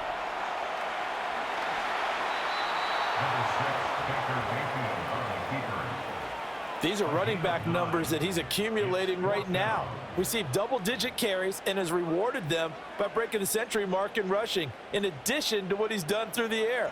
Definitely MVP caliber football we're witnessing. So they're forced to punt on 4th as this one's away. That's taken on the 25. And that'll be a return of 12 following a very nice punt. And they will take over 1st and 10. The Seattle now ready to march out of the field. The crowd may be losing just a little bit of the edge after back-to-back punts. They want some big plays. They want to see some offense. They want to see somebody break away, whether it's through the air or on the ground. Now it'll be interesting to see where the patience is on both sides. Each head coach, can you hang in there and not try and force something that could put your team in some jeopardy? Call that a very strong gain of 24. As they began this drive, I was wondering how they were going to attack since they're playing with the lead. Would they continue to try and push the ball downfield? Well, after one play, it appears that the answer is yes.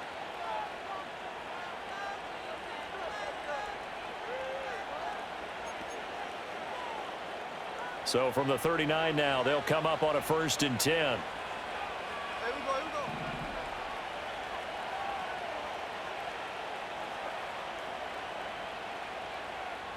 Lock it in motion right. Here's Smith.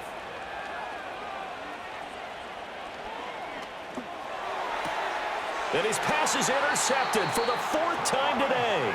Troy Hill picks it, and the Bucs are going to get this back to their own 34-yard line. So this offense moving the ball well, trying to open up a 2-score lead here in the 3rd quarter, but now potentially a play that could have big ramifications. Yeah, you've driven the ball down the field. Things are looking up, but it takes just one bad decision to throw things off the rails.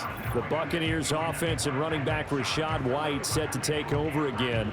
And as you take a look at the numbers, you have to imagine he was the topic of the halftime talk for this defense. We've got to find a way to slow him down. That's probably what they're saying, but nothing that they have done has worked so far. The Bucs offense set to begin their next possession.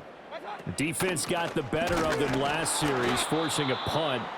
See if they make a few changes in the game plan here and try to get points out of this drive. 1st and 10. 2 yards the loss, 2nd and 12. You know, it's become cliche, but we have seen it and observed it. When runners have days like what we're seeing right now, they often take their offensive linemen out for steaks afterwards, don't they? They'll go buy them dinner. But after a play like that, he might reduce it, might go to the corner and just grab a hot dog or two, huh? Hey, I mean, they've still been blocking for him well in this game. They don't get one mulligan up front. Okay, so what we're saying then is we're going petite filet instead of porterhouse. How's 8 ounce. that? 8 ounce is good. All right, just checking. Mayfield to throw it. Pressure comes. He's taken down by the Seahawk defense. Loss of 10 as multiple defenders get to him.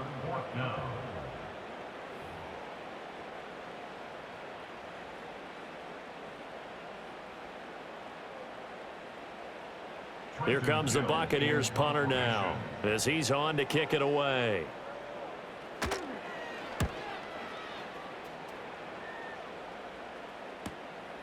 He'll look to set up his blockers. It's a 45-yard punt, 6 yards on the return. And out will come the offense as they take over. And the Seahawks get ready to trot out on the field. So now, Charles, this drive maybe a touch more important, trying to erase the memory of that interception they had the last time out. Yeah, and everyone goes through this because even the best in the game, You're going to have games where it just doesn't go right for you, and interceptions result. So, frankly, to me, it's all about how you respond, not just the types of plays that you call, but how you carry yourself, how you show your team that you're still with it, and how you continue to lead. It's a gain of 17 yards. First down, Seahawks.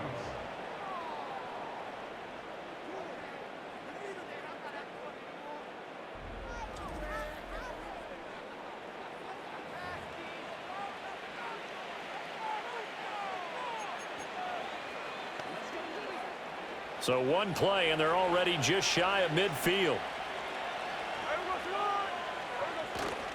Now it's Smith off the bootleg. Out to the right, he gets it to Lockett. Calling a gain of 3 on the play, and that will bring up second down.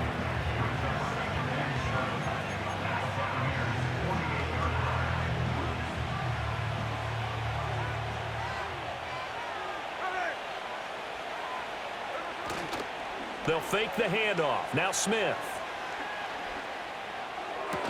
Returning right back to Lockett. A gain of 3 last play. This time they double it and pick up 6.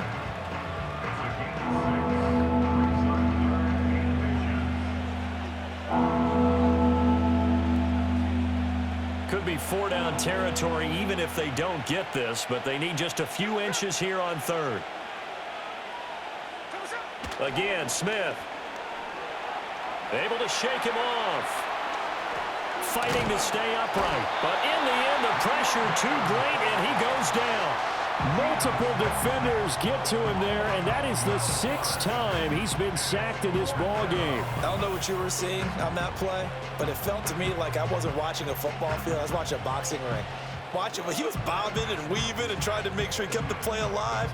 Just didn't turn out well for him in the end, did it? Impressive that he stayed in the pocket while avoiding those couple of would-be tacklers, but eventually goes down. Now here's Michael Dixon as he's on to punt for Seattle.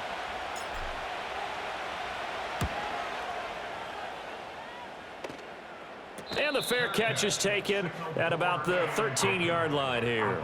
It'll be 37 yards there on the punt, and the Bucs are going to take over 1st and 10 deep in their own territory.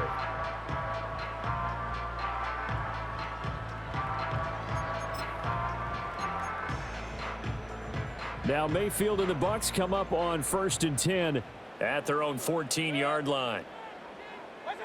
They'll come out throwing here to start the drive. And there's a short one taken in by Otten. So the completion good for just 3. And it's 2nd down.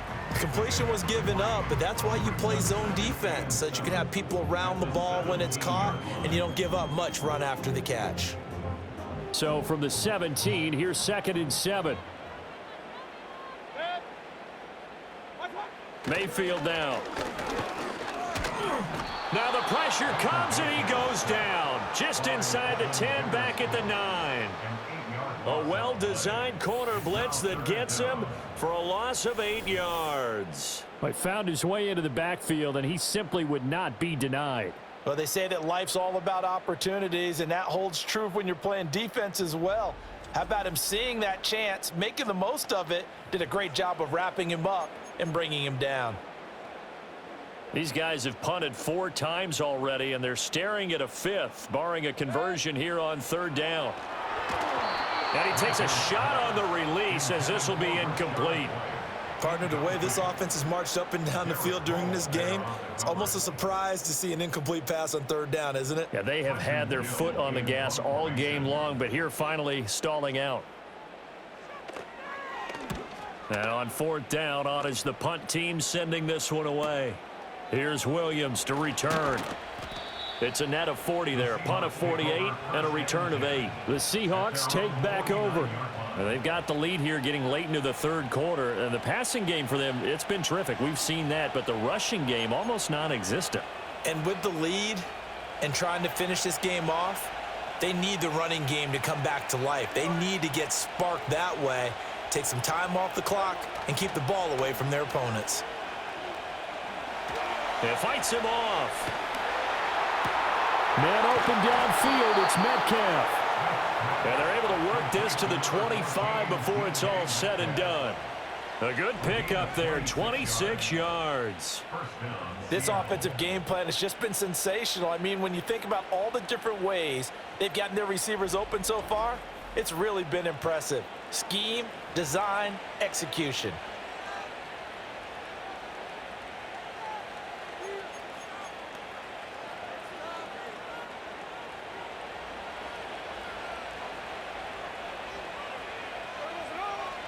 Throwing is Smith.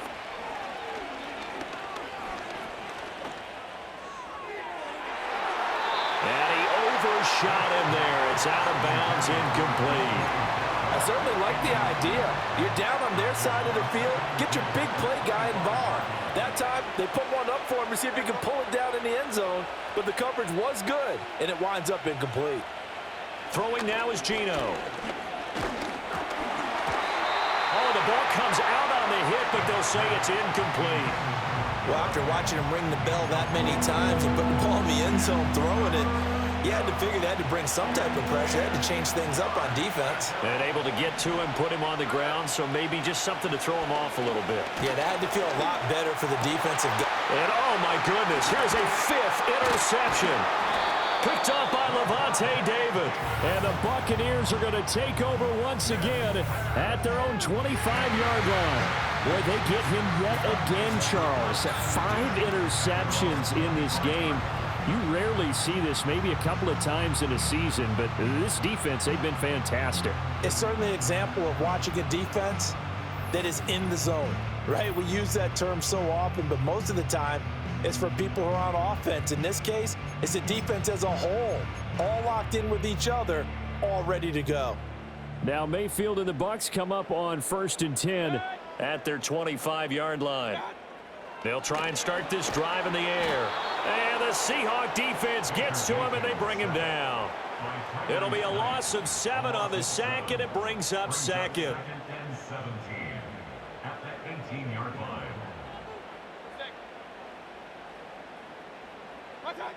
Throwing, Mayfield. Under pressure, they got him again. That time, multiple defenders getting pressure, and it's a loss of 6. So, Brandon, we sat in with a lot of coaches, and when they talk about things they want to accomplish offensively, I'm not sure that sack and sack are on their play sheet. These guys have punted 4 times already, and they're staring at a 5th, barring a conversion here on 3rd down. Mayfield. This is White on the screen. And he'll get it up a little shy of the 15. They'll spot him down at the 14-yard line. They'll get only a yard out of that, and it'll bring up 4th down. Good reactions there defensively. That screen was a little slow in developing, and they shut that one down with little gain. On 4th down, the punt team is on as this is sent away. Take it at the 37. 47-yard punt, a return of 4. At their own 41-yard line. Here's the Seattle offense ready to get this drive underway.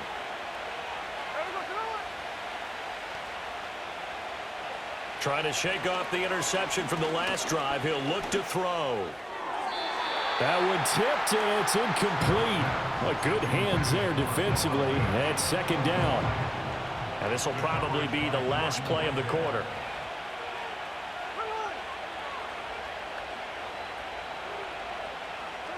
Now Geno. And that's going to be caught downfield by Fan.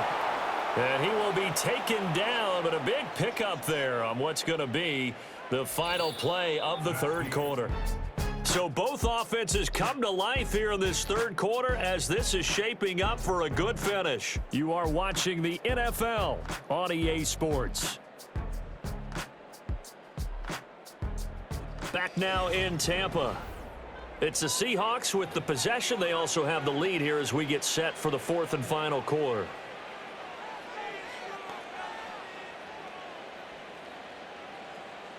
So from Buccaneer territory now, it's 1st and 10 at the 26-yard line.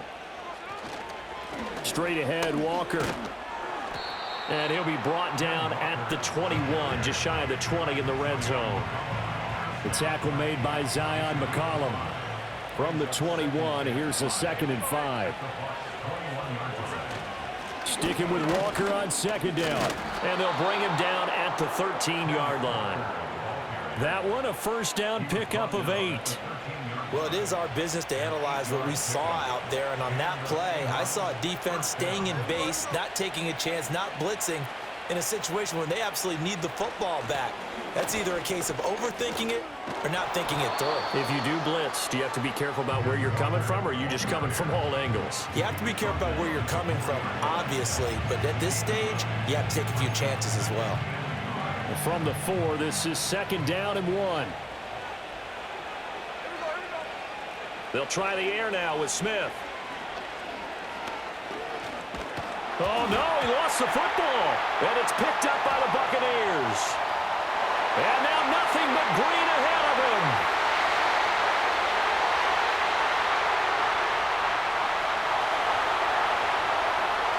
And he returns it to the end zone. A fumble recovery touchdown for the Bucs. And a big turning point here in the second half, Charles, after that play. All you're trying to do is change momentum, flip things around for your team. You're just trying to take the ball away. How about when you take it away and score? That really changes things.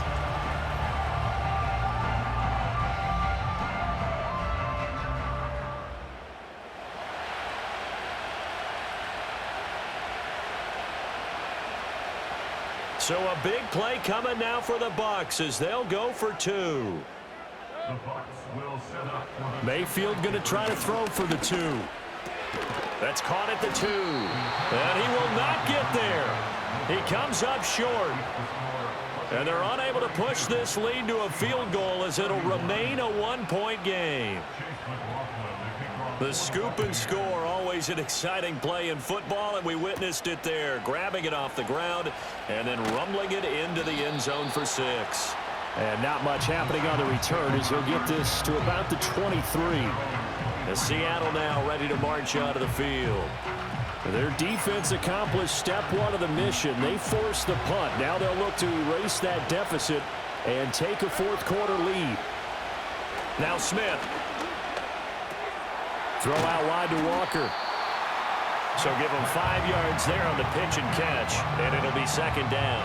All defenses worry that whenever anyone catches the ball and has a head of steam come out of the backfield, it can turn into a big play with missed tackles or he runs through people. But they were right there waiting, and they stopped him for a minimal gain. Geno now to throw. A hit as he throws there, incomplete.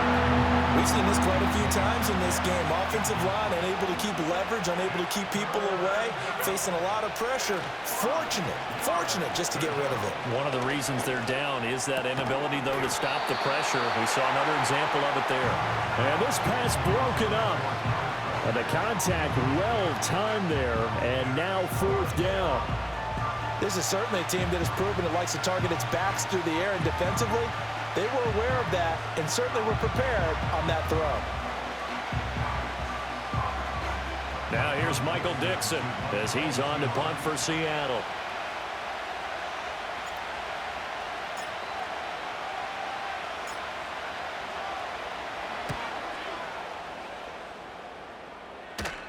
And no return on this one as the fair catch is signaled for and taken. They call it 38 yards on the punt, no return. And the Bucs will get ready to go on offense.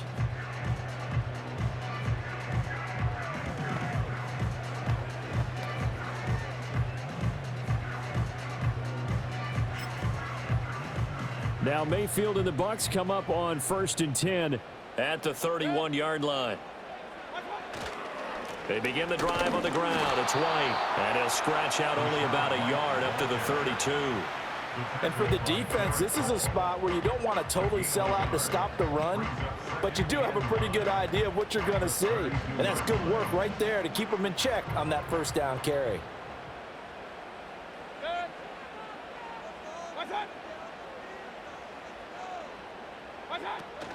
Play fake. Mayfield. Buying time to his, and he can't get rid of it. He's taken down. Boye Mafe able to disrupt yet another pass play. That is his 3rd sack of the afternoon. Well, partner, I would say just avoid play action. But that's not just been the problem. This defense, they've been getting pressure on all types of pass plays and really piling up the sacks in this contest.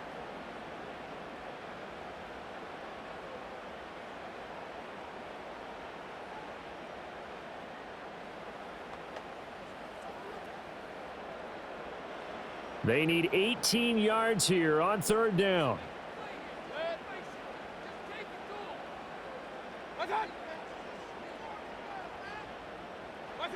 Now Mayfield. Flushed out right. And he's going to go down again. It's a loss of 10 on the sack, and it leads to 4th. Now that was a passer's nightmare. The front door totally shut down by the defense, so he kept going backwards, hoping to find another avenue of escape. It didn't exist. Here comes the Buccaneers punter now as the drive goes backwards, so he's on to punt it away. He's averaging just under 50 yards a punt as he gets this away. On the return is Williams. And just shutting him off there. Great blocking on the return. It springs him for 25. And the Seahawks will have great field position to start this drive. They take over on the short side of the field.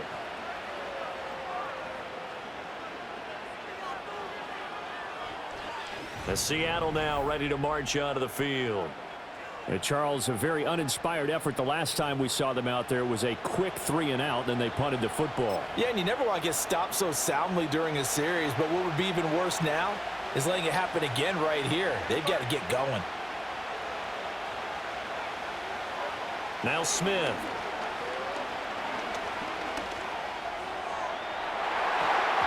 And he bats it away, and it falls down incomplete.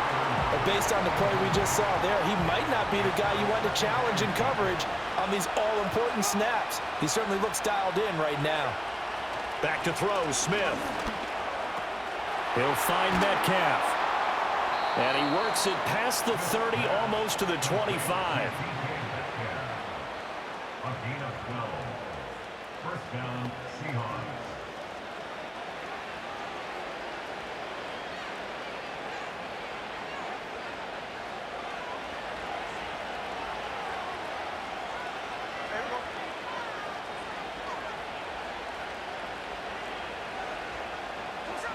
Smith.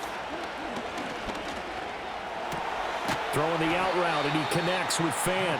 And he'll go out of bounds in the red zone just inside the 20. So the completion good for 7 there, and it'll be second down. Not a big window to throw. Coverage wasn't too bad there. Yeah, they had him under wraps pretty well, but somehow able to muscle his way open and catch the ball.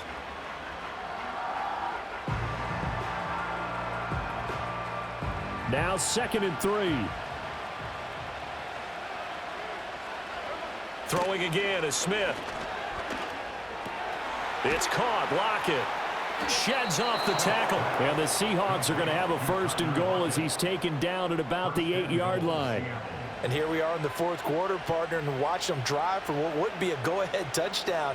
And you and I both know this is where you need a quarterback who can keep his cool back there, not just for himself, but to keep the rest of the team relaxed too. And the question now, how do they want to work the clock here on 1st and goal? A field goal would give them the late lead. Smith now to throw.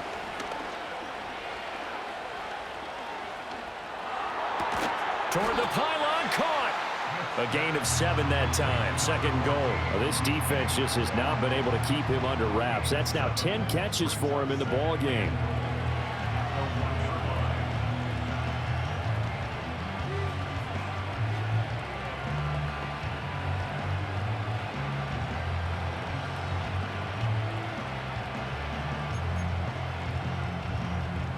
Second and goal from the 1.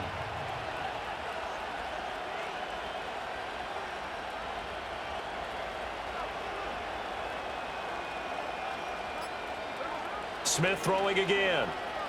Steps away to his left. And he is in for the Seattle touchdown. Geno Smith taking it in from a yard out. And the Seahawks have taken a fourth-quarter lead. He didn't originally want to run, but he didn't see anything in the passing game, so he scrambled, and wouldn't you know it, he scores a touchdown anyway. It's awfully nice to have a quarterback who can make things happen with his legs.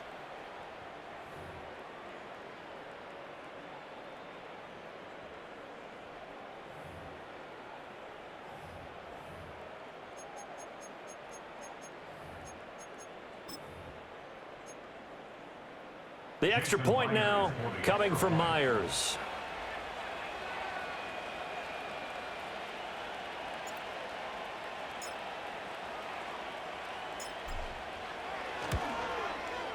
And that'll make this a 6-point game. So the drive there took 6 plays, and it ends with a 1-yard touchdown run.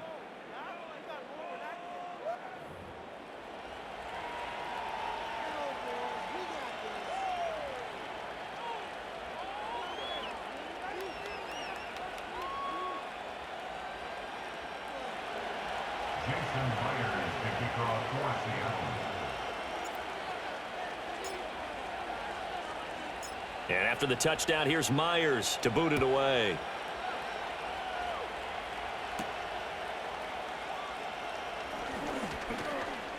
Oh, a good-looking return set up here. Now the Buccaneer offense gets set to take over. And they will be looking to answer the touchdown their defense just surrendered. Still a good chunk of time remaining here in the fourth quarter and a chance to regain the lead in a tight one. Now Mayfield and the Bucs come up on 1st and 10 right at the 30. They start the drive with White. Stays on his feet. And some room to run now.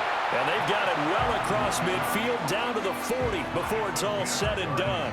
Boy, 179 yards rushing for him now as he has been tremendous all day long. Another carry for their leader and a good one. It's crunch time. They'll need him to continue to be productive in both the run and passing game in order for them to try and snatch a victory.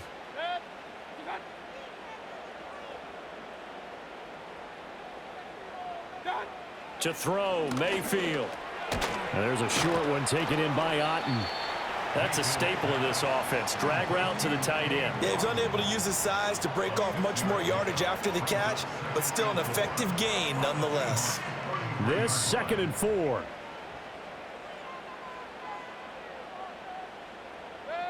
Mayfield looks to throw. Finding Otten once more. Back-to-back receptions for him, and it's another first down. That was a route run not just with dexterity, but with intelligence. Found the hole in the zone, made sure the quarterback saw him, and was able to make the sure catch and flip the down marker back to 1.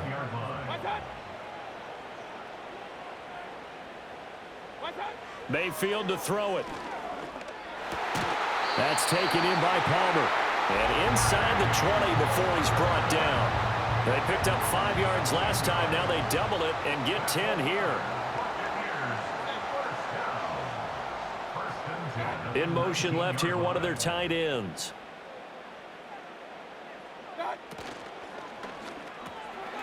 Mayfield firing quickly. It's complete. That'll go for a gain of 7, and it's 2nd down. Nice rhythm throw there on 1st down. He located his tight end, made it a nice easy pitch and catch. Hoping he can break a tackle or two. Wasn't able to do that there, but still good yardage. 2nd down and 3.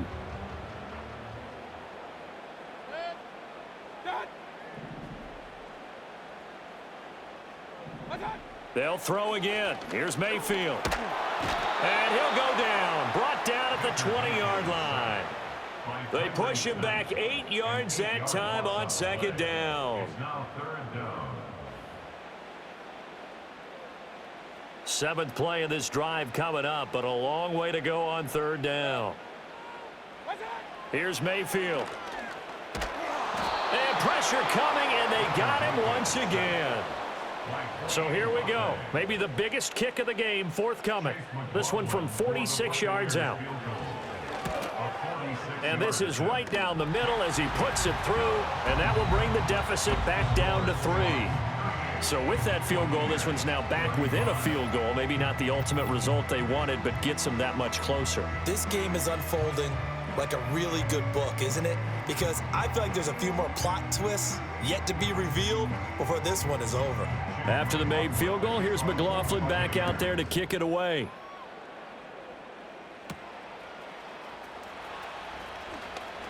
Now a crease here as he's past the 30. The Seattle now ready to march out of the field. I guess the good news as they start this drive is that they still do have the lead, Charles. If their defense hadn't been able to hold them to a field goal on the other side, they'd be down. But now it's about preserving that very small lead. It is preserving and maybe stretching it out a little bit, because if you're a starter on that side of the ball, I certainly hope you didn't loosen up your shoulder pads or start to cut the tape off, because if you did it way too soon. They've got to go back out there with renewed vigor, for lack of a better term, and also a good plan. They need points, and they need them now. Here's Walker to start the drive. Powers through. And the stiff arm made it a pretty little run. Not a huge gain, but a nice chunk of yardage. He'll get a nice chunk there on the first down run, and it's 2nd and 4. Good push from the offensive line, and they've done well so far to build this lead. Now they've got to get things to the finish line, and that's a solid pickup there to begin the drive. Sticking with Walker on 2nd down. And the ball is knocked out. Wow, that ball gets knocked free, but a teammate comes along and scoops it up. It's almost like baseball. Guys at bat, people are on base in scoring position. One guy doesn't get him home. The next guy comes through and picks him up. And avoids the turnover.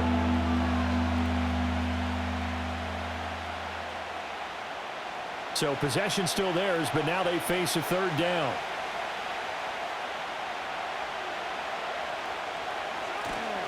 They'll try for the first with Walker. And he won't get close. Only a yard, 4th and 3. Oh, what a great job defensively to stack things up. They were committed to stopping the run. They knew it was coming. And now it looks like they should get the football back as they force an important 3 and out. And here's Dixon to punt now as he gets this one away. They call that a punt of 38 yards officially. And it will be 1st and 10 as they take over. Well, time to get another look at this Buccaneer offense. And last time able to get 3. It's not what they wanted. They wanted 6, but they got at least something. They mustered something out of the drive. They'll take it. I like the way you've described it. Not ideal, but they'll take it. Anything to put some points on the board. But this time on offense, they don't even want to see the field goal kicker trot on the field. They want that ball in the end zone. Yeah, they'll be going for 6. Mayfield down. He'll get that out to the flat to White. And he'll be upended at the 28-yard line. Just a 3-yard gain there.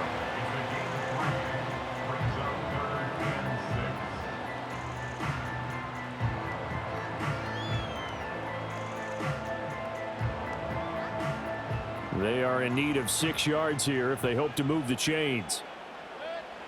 Mayfield. He's going to float this one deep right side. And now another turnover as this one's intercepted.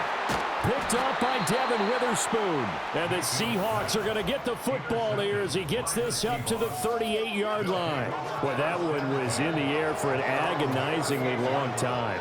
Just begging to be picked off, wasn't it? It's one thing if you're throwing a ball like that, trying to throw someone open or lead them into an area. But that ball needed to be thrown with a lot more conviction. As a result, it's an easy interception. The Seattle now ready to march out of the field. Another important 4th quarter series coming up. That last INT helping to maintain their slim advantage. Now Smith and the Seahawks going to come up 1st and 10 at their 38. Throwing now is Geno. That's caught at the 25. And he will score. Touchdown, Seattle. DK Metcalf. 62 yards. And the Seahawks use the big play to extend their 4th quarter lead. Well, this is exactly where I expect teams to take a shot. Right after a turnover, you count on the defense being a little bit jumbled coming out on the field, maybe catch them back on their heels, and that's exactly what they did there. They threw it downfield and really created a big play. Yeah, you said jumbled. They were the definition of jumbled defensively. One play and into the end zone.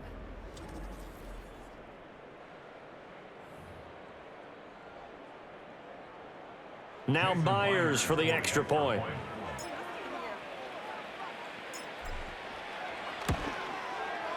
And his guys will take a 10-point lead. Well, the offense wasn't out there for a long time, but they were out there for a good time. One play, and they're able to hit pay dirt. Jason Myers to kick off for Seattle. And after the touchdown, here's Myers to boot it away.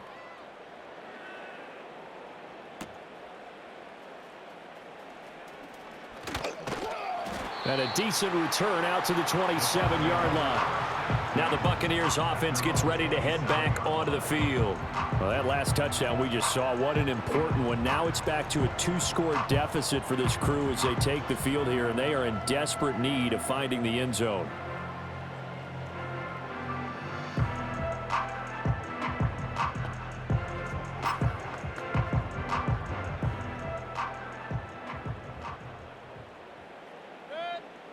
They'll send the big tight end in motion right. Try to shake off the interception. He'll look to throw. He completes it right side to White. And he takes us up to the 40-yard line before being corralled. First down yardage on the first play of the drive. Give him 14. All right, this is the time of the game where they're down a couple of scores, and they've really got to get some yards in chunks, and they know the defense doesn't want to give those up, but they've got to find a way to take them anyway. Now the question is, can they string a few of those together?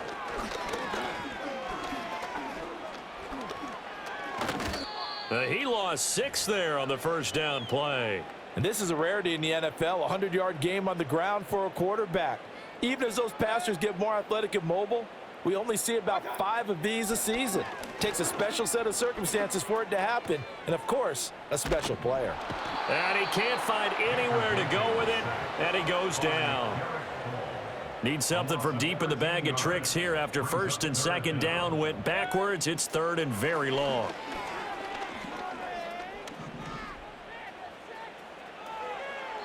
And this is going to be incomplete. And a smart play there. He's probably saying, I wish I would have done that on the last drive instead of throwing the interception. All right, they're going to try and keep hope alive here on 4th down. They're going for it. Desperation time. Mayfield on 4th down. He'll find McMillan here. And he finally goes down, but not before reaching the 21. Throwing, Mayfield. And a dangerous throw there, incomplete. He threw that into coverage. It was nearly intercepted.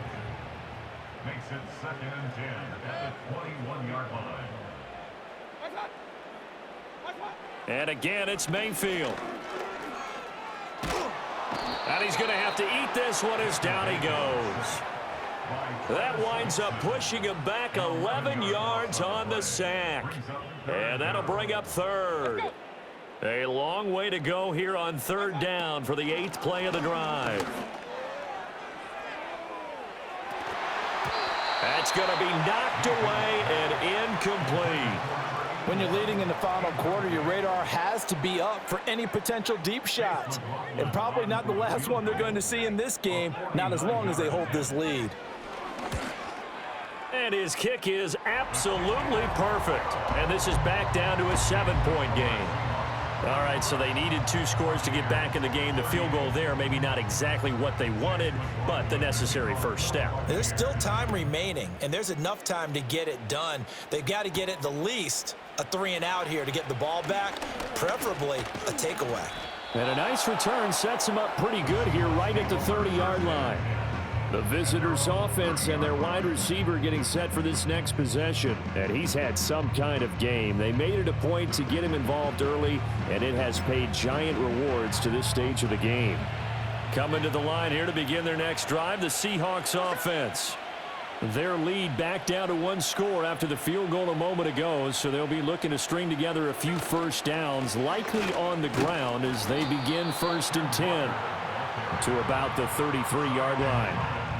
And when do they start thinking about burning these timeouts? They've got all three still defensively. To me, you have to start right now. Here's the time, and that means you've got to stop them on defense, not give up the yardage, use your timeouts in order to get the ball back and try and score yourself. But now is the time to start using those timeouts. And keep in mind, it'll also stop the clock at the 2-minute warning.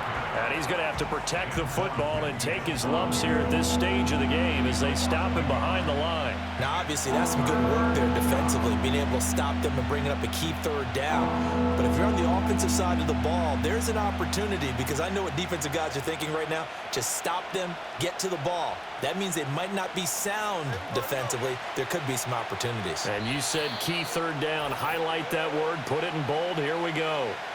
4th quarter, down to the final 2 minutes, and we've got a one-score game. So it's Seahawk football as we march toward a conclusion. They're facing a critical 3rd down now as they try to hold on to this lead.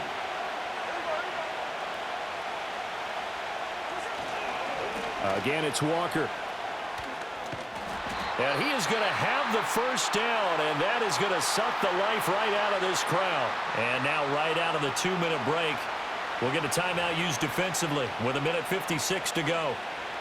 And not totally home free yet, but it's looking good as they come up 1st and 10.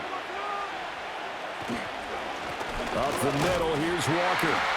And not able to break away this time as they're going to stop him right around the line of scrimmage.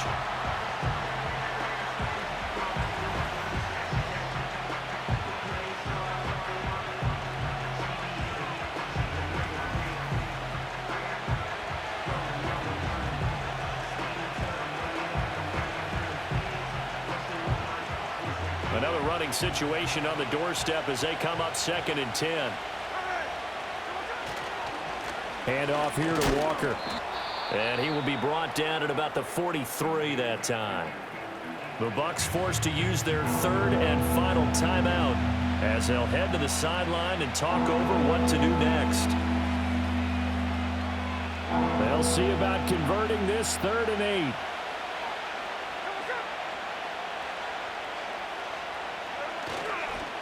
On the handoff, this is Walker.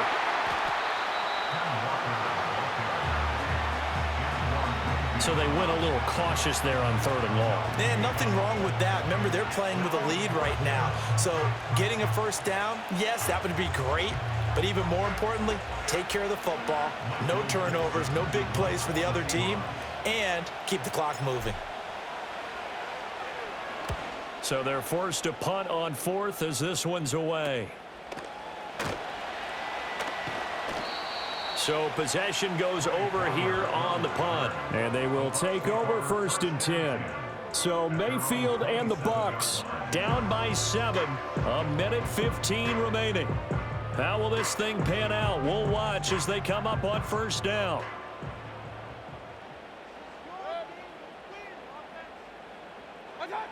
Now Mayfield. Now a quick throw there, but it's going to be incomplete. So he's unable to complete it there, and just not the game that you would expect from him. He's been off the mark really start to finish. Yeah, it makes you wonder what exactly is going on. Is he a little bit dinged up here, or is he just off just by a bit? Maybe he can get it back in this situation. He'll need to. And he can't get a throw off. He's taken down. What a huge play at this point in the game. And he knocks the ball away, and it falls incomplete. Well, he's smart enough to avoid the taunting rule, but I'll guarantee he quietly has told them, you might want to stop coming after me downfield because I just broke up another pass and took away a big shot that you were trying to succeed with. The decision made for them. They've got to go. It's 4th down. Here's Baker. He's got him in, complete. And he's going to have the Bucs 1st down. And they convert in style right there. A big play on 4th and long. And he's left with no option here but to throw it away. couple extra defensive backs out there in the dime, and because of that, really not many places to throw the football, if any. And typically, what would you want to do against that dime? Run the football. You want to run the ball, but you can't do it in this situation. Not nearly enough time on the clock. And he is across and in for the score. And now they can tie the game in the final stages with the extra point. Or they can go for two and go for the win. Don't forget the extra point. It's up and good. And we may very well be headed to overtime. A drive that time of 6 plays. And the touchdown capped off by the PAT, and that means that we are likely heading to overtime. So overtime on the horizon, barring a wild finish here as the kick's away. And with time a factor here late, he'll just take a knee, and they'll start things out at the 25. This is 1st and 10. Smith. Catch is made by Metcalf. And the clock will now stop as a timeout is called with 5 seconds left. 26 yards. First down, Seattle.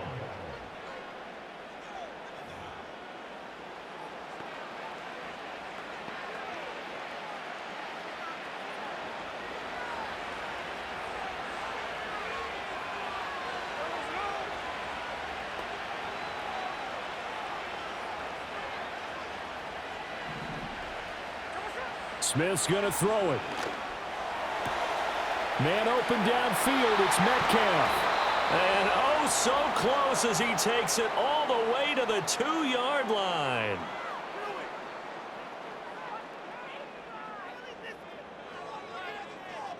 And we need overtime to decide this one after 4 quarters of play. We're all even. The extra session in a moment. This is the NFL on EA Sports.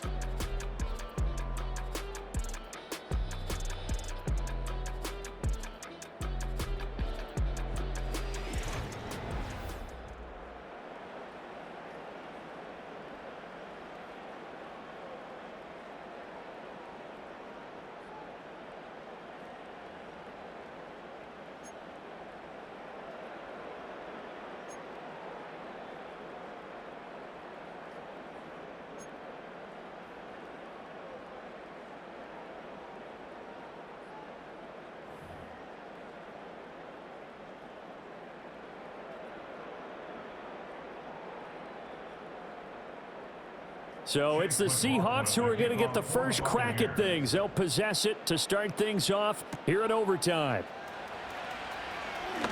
Oh, a dangerous return man showing it here. And able to break this out all the way to the 38-yard line. Great return. And out now come the Seahawks. And the points, they have come fast and furious in this quarter. You really don't want to be on the defensive side of the ball right now, do you? Because you're either thinking, my replacement may get an opportunity. Your head better be on a swivel. Totally. Or maybe I just need to get out of the game for a while because I just can't slow these guys down. They've got to figure out a way to disrupt these offenses. And typically, one guy makes a big play, and that can help change things. They'll be looking for disruption on both sides right now. And that one's going to be off target and incomplete. Keeping the aggression going on defense in overtime here, a first down blitz. You know you can get burned on it big time if they pick it up. But in this situation, they brought the blitz, put some pressure on the QB, and he wasn't able to complete a pass downfield. And he gets this one to midfield before he's brought down. A nifty bit of scrambling there. 12 yards, first down. Fast, slow, it doesn't matter. If you give a quarterback enough room to escape, he can hit you for a big gain. You've got to give him a little more focus moving forward. From the 50, it's Smith. He's got his big tight end, Fant. And he's corralled, but not before getting it inside the 35. A gain of 16 yards. And the Seahawks first down.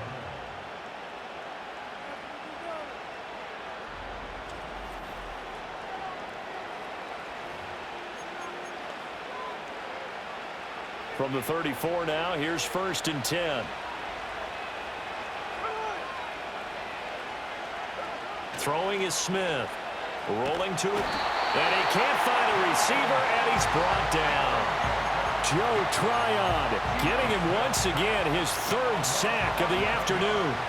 Well, they're in some hot water now. After that sack, it's 2nd and 21. Geno now to throw. His throw incomplete. And now 3rd and very long. Are you cautious here? I think you have to be, because the first mantra of any football game is don't lose it. Then you give yourself a chance to win it. And if you go ahead and force something now, take a big shot that doesn't pay off, you didn't help your defense out of that. Yeah, especially here in overtime. Oh, this will be incomplete. The rush gets home just as he was letting that go. That could have been worse. Instead, it's 4th down. And the punt team on now as this one's sent away. And that'll hit at the 5 and go into the end zone for a touchback. So out come the Bucs now. Well, their defense did the job, got off the field without giving up any points. And now, Charles, all they need here is a field goal, and they get the victory. Yeah, and this is the way I love overtime. I'm one of those really, really old school guys that like sudden death right from the beginning. Well, we've got it now because any points wins the game. On defense, get a safety, a pick 6, fumble return, you can win it as well. So I'm really looking forward to this series and see how both sides play it. Keeps himself upright. He'll get 8 on the scramble there. It'll be 2nd and a couple. I do think it's fair to say that they were caught off guard a little bit when he decided not to throw it on 1st down. But give them credit. They recovered in time to deny him the 1st down yardage. But it's only 2nd and short.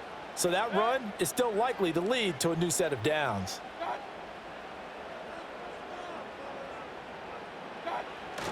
Now a give up the middle. This is White. And he stopped immediately there. He got maybe a half yard at most, but officially they'll be left with a 3rd and 2. As usual, the hallmark of a good run defense, linebackers making plays near the line of scrimmage. Absolutely nowhere to run there. They'll try to pick this up on the ground with White. And he gets this up across the 35 before he's out of bounds. It's a gain of 8. And the Buccaneers, 1st down. 1st and 10. What can Mayfield do here in the OT? That's complete to White.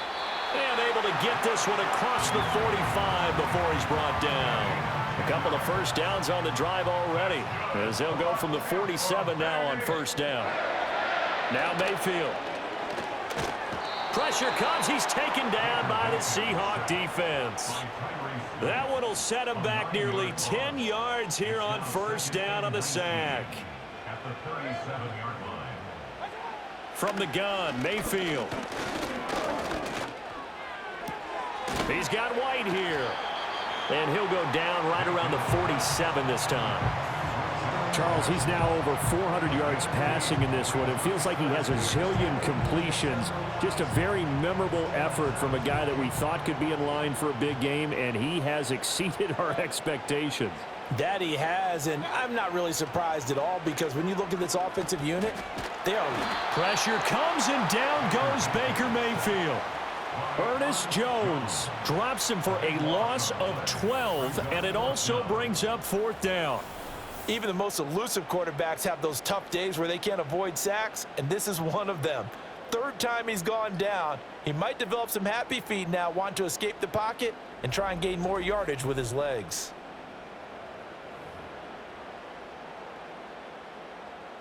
Here comes the Buccaneers punter now. On for a very important punt here in overtime.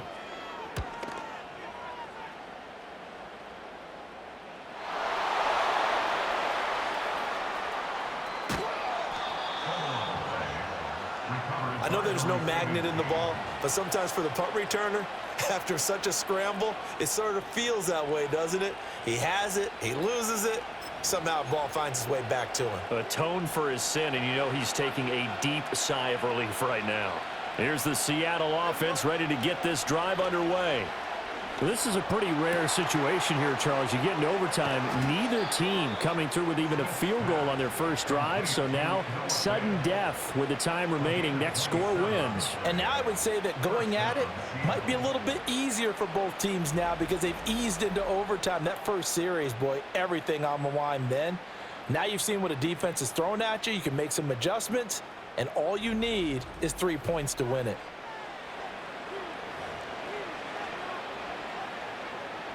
So from Buccaneer territory now, it's 1st and 10 at the 38.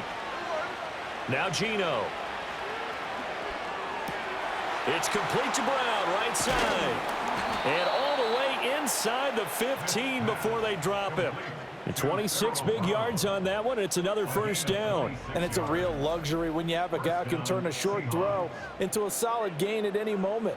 Once he caught that ball, he ID'd where the open grass was and got there in a hurry to pick up a new set of downs for his offense.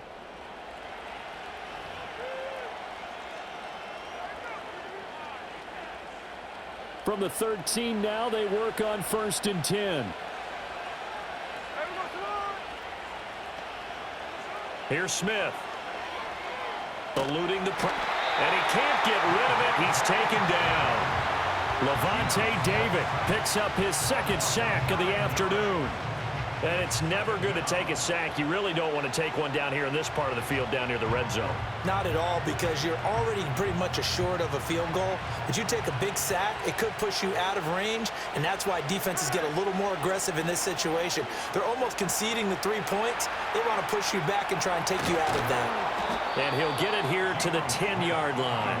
Pretty nice gain on the scramble. Gets him 12 yards. Partner was a definite passing down, but he was able to leak out and pick up some good yardage, even though the coverage was excellent. Maybe it's not exactly how they drew it up, but he still got a big chunk of yardage on 2nd down. Here now a 3rd down and 8.